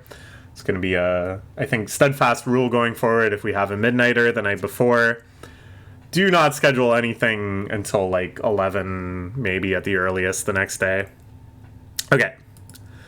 Then we watched The Substance, this another body horror thriller thing. This is a pretty interesting movie. Basically, the concept is this aging celebrity who was famous for this fitness show, gets kicked off the fitness show because she's getting too old. Then she learns about this bizarre miracle product, The Substance, and goes through this kind of strange infomercially cartoony ordering of it. It has these big comical syringes and pipes and stuff, and she injects herself with this fluid, and then this younger, the movie posits that she's hotter, but I think Demi Moore is hotter. That's my own taste, I guess. This less hot but definitely younger woman bursts out of her back. You can see here the stitched up back, and has all of her memories and all her personality and everything, but is otherwise this new beautiful woman. And she takes the media world by storm, becomes a celebrity, takes over this fitness show. But the catch is, every 7 days, in order to maintain each of the bodies, the body that is conscious has to switch back and forth. So after 7 days of being the young and vibrant Sue has to go like offline, just gets conked out, totally unconscious, and Demi Moore, what was her name? Jennifer Sparkles or something, comes back to life and lives 7 days. I was like, that's a really cool premise. The setup was great, the aesthetics were great, and overall I did quite like this movie. I think kind of where it just fell apart for me is like, the pacing seemed a little weird. The tone seemed a little weird in that elements of it were like so goofy and comical and just so over the top and grotesque. It seemed to live in this sort of like hyper real cartoon world. It really reminded me of Barbie in a lot of ways, just in its portrayal of these hideously evil network execs and just this super over the top, everything is sort of a caricature of itself world. But then at the same time, they really tried to make some scenes like very suspenseful and compelling and scary or whatever. And it's not like either of those things are bad or even like juxtaposing them is bad, but I just couldn't get too invested because I kind of felt like during the suspenseful scenes, I was just sort of like, all right, I want to see more ideas, folks. I want to see more stuff happen. Let me see more of the substance, and not just the anticipation. And then, it just sort of lost its effectiveness because it felt like it was getting in its own way, I guess, with this sort of multi-tonal effort. And then also the messaging in the movie I found very strange because it's clearly kind of like a feminist satire where it's like, oh, women are so valued only for their body. They become pieces of garbage to society once they're over 50 or whatever, even though Demi Moore obviously is still stunningly attractive in this and in general. But she's convinced that she's not. And so she goes to such desperate lengths, making like this deal with the devil and subjecting herself to this grotesque experience. Because youthfulness and attractiveness is so valuable. And obviously that's horrific. The movie makes it very clear that that's horrific and that's not how we should treat people. But then the catastrophic thing that starts happening is that Demi Moore's body starts like rapidly aging in places, because they're not sticking to this agreement, because Sue isn't switching back when she's supposed to. Demi Moore wakes up and she has this like withered, old, wrinkled finger. And she's like aghast, And it makes sense that her character is aghast. But the movie itself is like, yeah, isn't that gross? Ooh, wouldn't it suck to have this withered old finger of like an 80-year-old? Ooh, it's like, get bugs in your skin just looking at an old person. And I'm like, well, that's not very feminist, is it? Like, the message of the movie kind of is like, well, your body is grotesque. Like, it really doesn't seem to rise above or offer any sort of, like, alternative. It's just this very mean-spirited movie where it's like, yeah, Demi Moore is being treated like shit. She's fired from her show very unjustly. People are, like, rude to her. it seems like her life really is going off the rails because she perceives herself as unattractive and society perceives her as unattractive, or at least not as attractive as she used to be. And that's like terrible. That character is getting like a horrible, horrible raw deal. And when she goes to such extreme lengths to get out of that situation, the movie seems to be suggesting like, oh, well, let's point and laugh at her. That was kind of stupid, huh? And it's like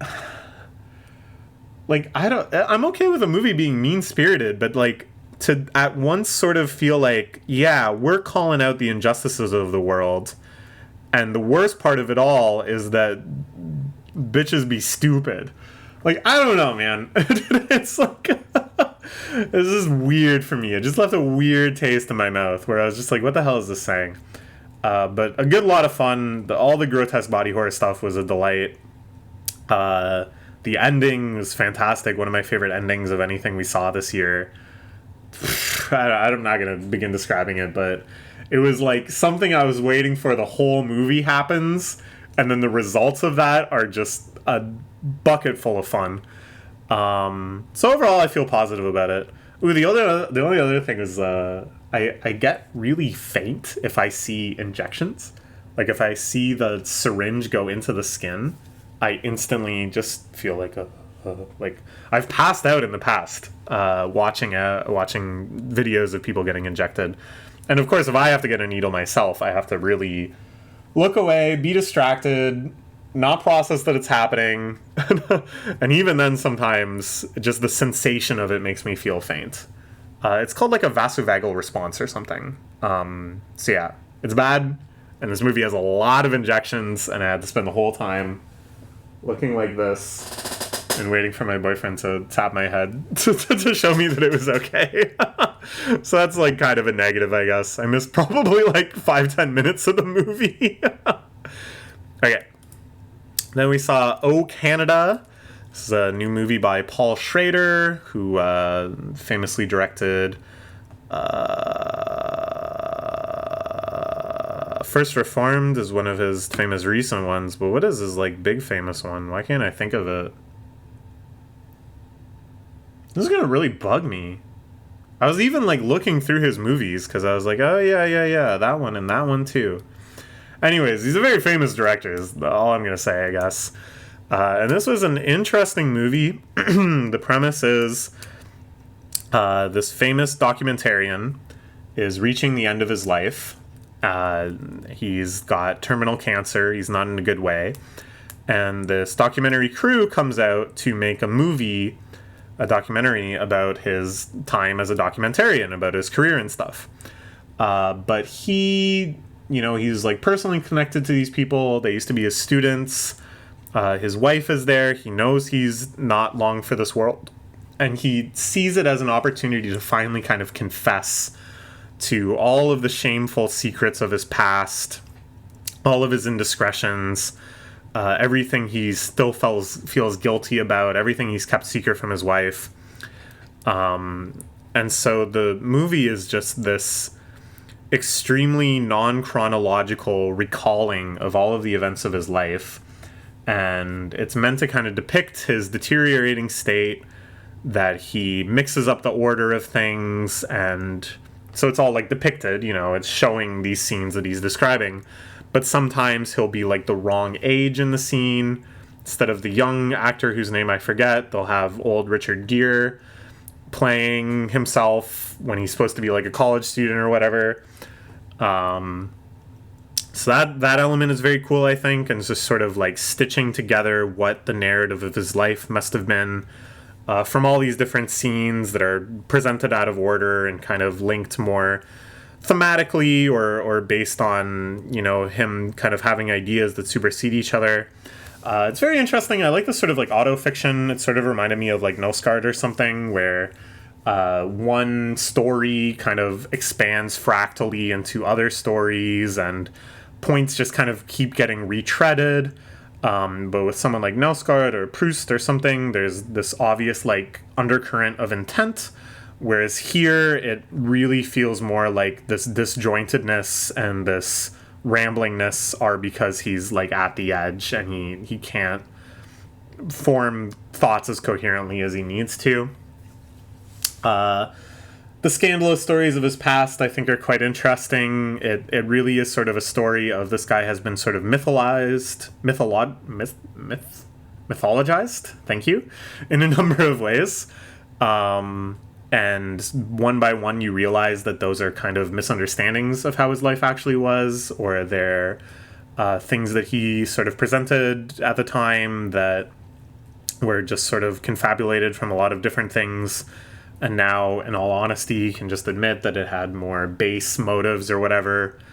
So that kind of archetype is interesting too, you know, this sort of ideal of a great man, taking a stab at that, thinking of how many things in these people's lives are actually just motivated by coincidence or happenstance or opportunity and not through some undeniable burning inner will or whatever. The titular Canada theme is because he was a draft dodger and escaped to Canada to avoid fighting in Vietnam. But, you know, you learn more about why he maybe really did that. Really, really interesting stuff. I found myself very compelled trying to kind of figure out not just the stories and not just how they connect and what the real truth must be about things, but just also kind of like his character in response to that. You know, like, how does he see himself? And in this moment, what is it that he's trying to achieve? What does his wife, played by Uma Thurman, who does a really good job, what does she think of all of this? What did she know already? What had she assumed?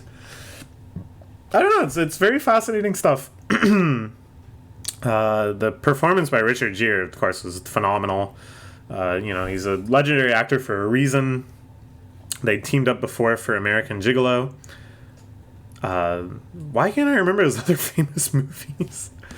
It's gonna bug me too much. I'm gonna look it up and then I'm gonna go, oh my god, of course. Yeah, he wrote Taxi Driver. He directed Mishima, Life in 4 Chapters, yeah. Yeah, he also wrote Last Temptation of Christ for Scorsese.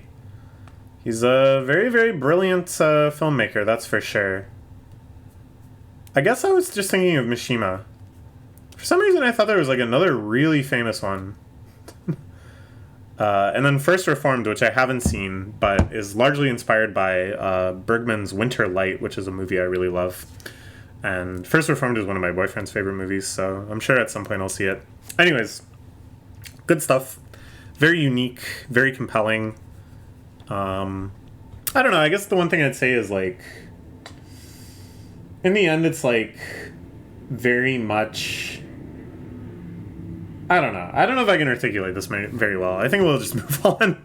Still got a few more movies. We're near the end, though. Presence, we saw later that day. This is a movie by Steven Soderbergh, who's done a wide range of stuff from really kind of minimal indie comedies like Sex, Lies, and Videotape to really star-studded crowd pleasers like Ocean's 11. This one lands much more on the experimental side, much more on the niche side, but I think also has some like kind of broad, accessible aspects. What we have here is a family drama shot from the perspective of a ghost that is haunting the house that they just moved into. So it's literally in the ghost's POV the entire movie. It never moves outside the house. It's in these long, continual takes. I think some of them are kind of faked, you know, there's scenes where the camera looks away and then looks back to the conversation, and I'm like, I could have done a cut there. But a lot of long takes, a lot of long conversational scenes, which I love.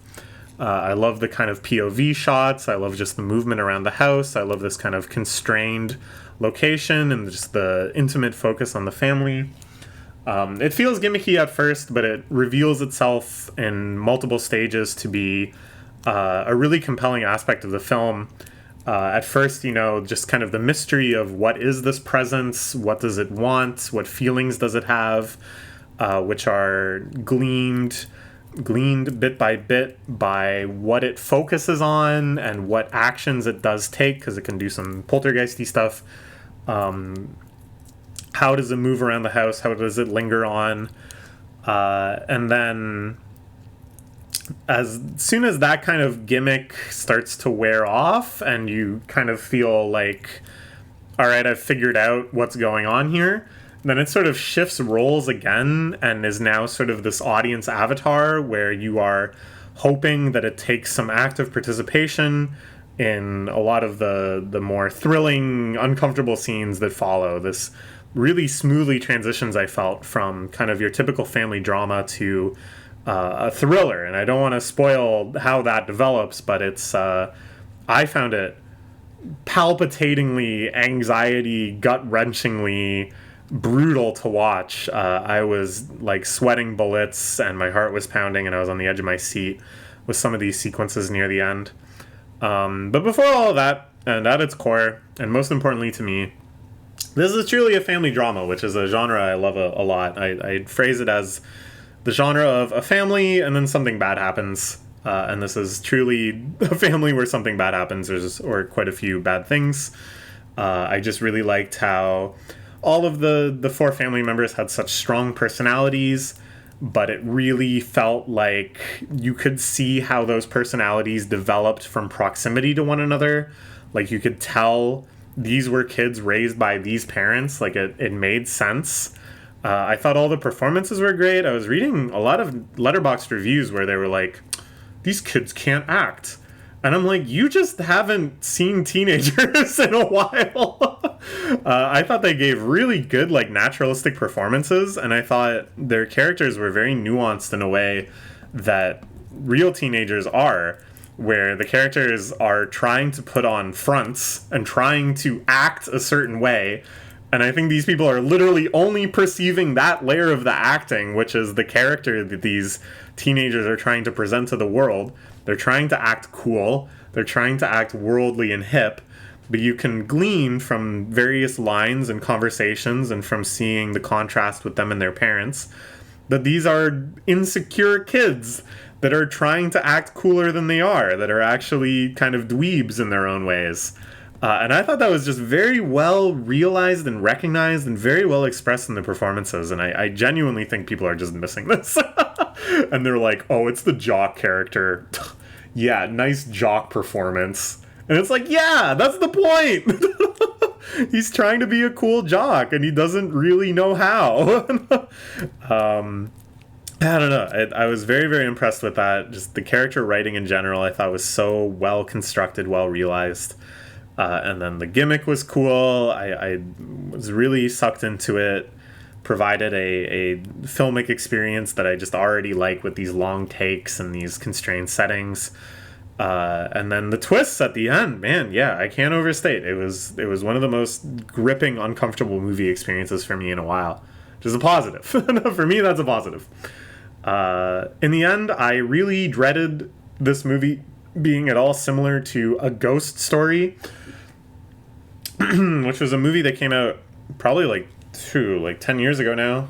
I don't know. It was a while ago. Got a lot of praise. I hated it.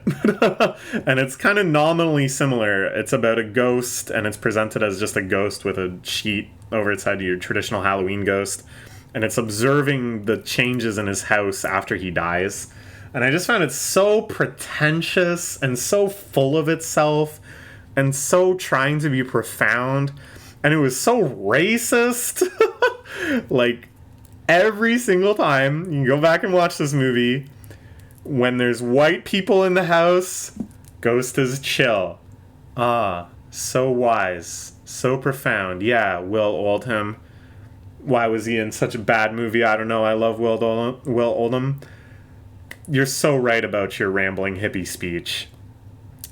When there's any non-white people in the house, Ghost goes crazy. He's poltergeisting everywhere. Get out of my house. It's every single time. And then this racist time traveling ghost movie, I'm going to spoil it. I don't care. It's in like the far future, and now there's like a big office building where the ghost's house used to live, and the ghost is so despondent about it, he's going to commit suicide. His house is gone.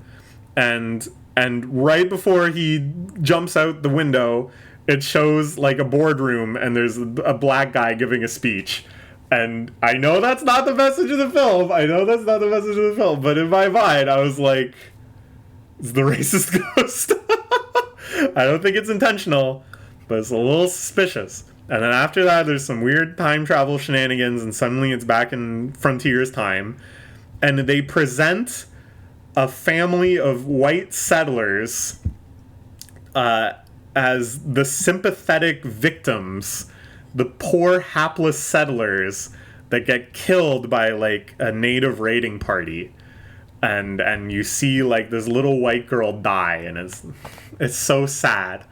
And I was just like, this is the most racist fucking ghost movie I've ever seen.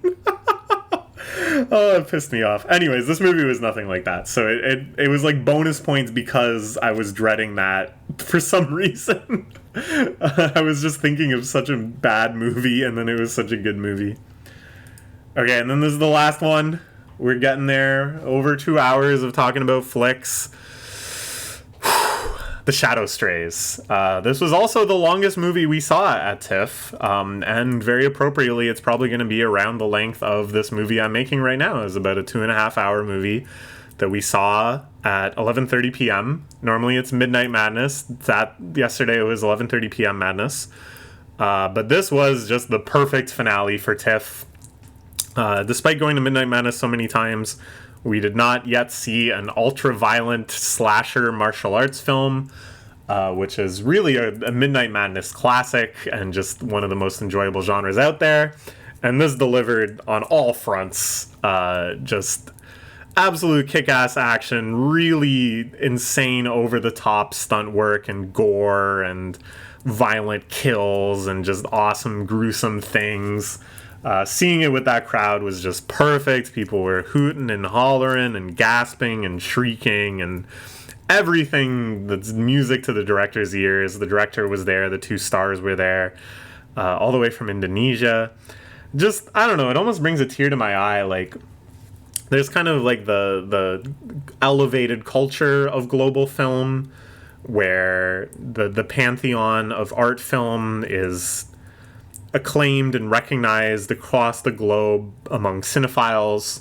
But then there's also the genre film canon. There's also the world market of genre film that, you know, as a fan of any genre, you should seek out and you should look for. And to see something from, like, basically our antipode all the way in Indonesia being celebrated on the stage, being given to such a rapturous audience, really moved me. I think that's so wonderful. Just this genre baton being passed back and forth for someone that was so clearly inspired by martial arts movies in Japan and thriller horror slashers here, and things like The Raid obviously was a big inspiration. It's a little treat for fans of The Raid, and stick around.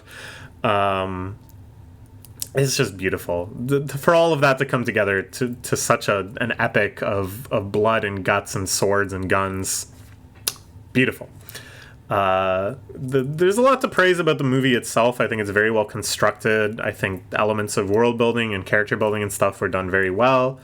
It had just the right amount of touch, you know, where you can have nice sequences between action scenes, setting things up and showing that people are real bastards and making you want to see them die. But it never strays too far. You're always back to seeing those bastards die in the most glorious, epic, long-running fight scenes. To me, the best thing about this movie was the length. It just allowed for so many long, sprawling action sequences that within themselves had great fight scenes that play out with such focus and intent. So many great stunts, so many great set pieces, so many great usage of each unique setting in which these things take place. It basically takes the sort of action scene that would be the big climax of another movie and gives you like 5 of them. And it's just that amazing feeling of, like, you get through all of that and it's so glorious and it's so powerful and it's so cathartic. And then it's just like, oh shit, wait, something's like ramping up. This isn't over yet. The movie's still not over yet. More shit's gonna go down. It was so good. I think that sort of content I can just watch forever. Really, really fun. I hope there's a sequel. They definitely baited for a sequel. I would watch more of this. And yeah, that's it for the movies. Like last year, let's throw together a little tier list. As I said, I've been reviewing on Letterboxd the whole time, so you can read those and look at those star ratings, but the star ratings it's so bullshit. Like, I don't really know what I'm doing. I just kind of throw out how it feels in the moment, and I think that's the only way to do it. We can't really hope to be self-consistent paragons of our own taste. So in this moment, I'm just going to do the same, and after talking about all these movies and thinking about them and reliving them, throw them all up there again, without really regarding if it matches our star rating or not. So we have fantastic, excellent, great, good, meh, nah. This I'm going to say was great. This was meh. This was excellent. This was fantastic. This was fantastic. Yeah. This was fantastic. This was meh. This was fantastic. This was great. This was excellent. This was excellent. This was excellent. This was good. This was...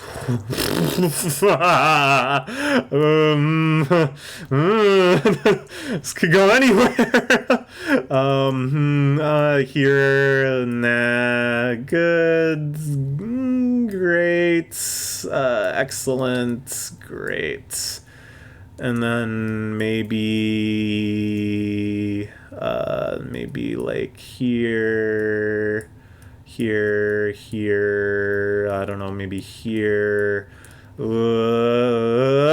maybe here, yeah, I think that's good, that's good, yeah, that's how I'm feeling, that was TIFF. What a marathon. This is what? 4, 10, 14, 16, 18, 19 movies. Should have been an even 20, but we had to skip queer.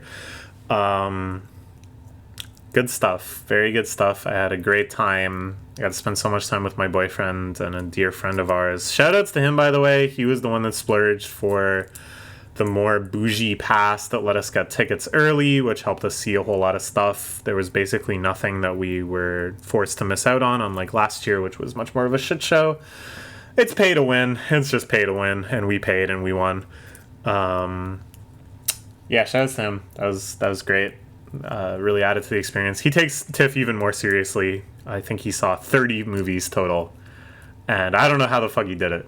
Watching 20 made me really appreciate how crazy 30 is. By the end, it's not like I got to the point where I couldn't pay attention anymore, or I stopped being as impacted by movies, you know, like some of the stuff I saw at the end was among my favorites. But it certainly became so, like, how do I put this? I guess I was overstimulated. There's a quote that I really like from a movie that's on another friend of mine's Letterboxd profile that says, like, man has lived 3 times as long since we invented cinema. And I think very much I felt that this week. This week lasted about 30 days in my brain. So impactful are movies that it feels like a day in which you see a movie is 2 days maybe, or 3 days even. Yes, and then we saw often 3 days or 3 movies per day or 2 movies per day, and yeah, it's just a lot. It's a lot to take in. I don't know, maybe next year we'll see fewer. We certainly won't schedule things like a midnighter into a 9 a.m.er again. That was way too overambitious. But it's quite the journey.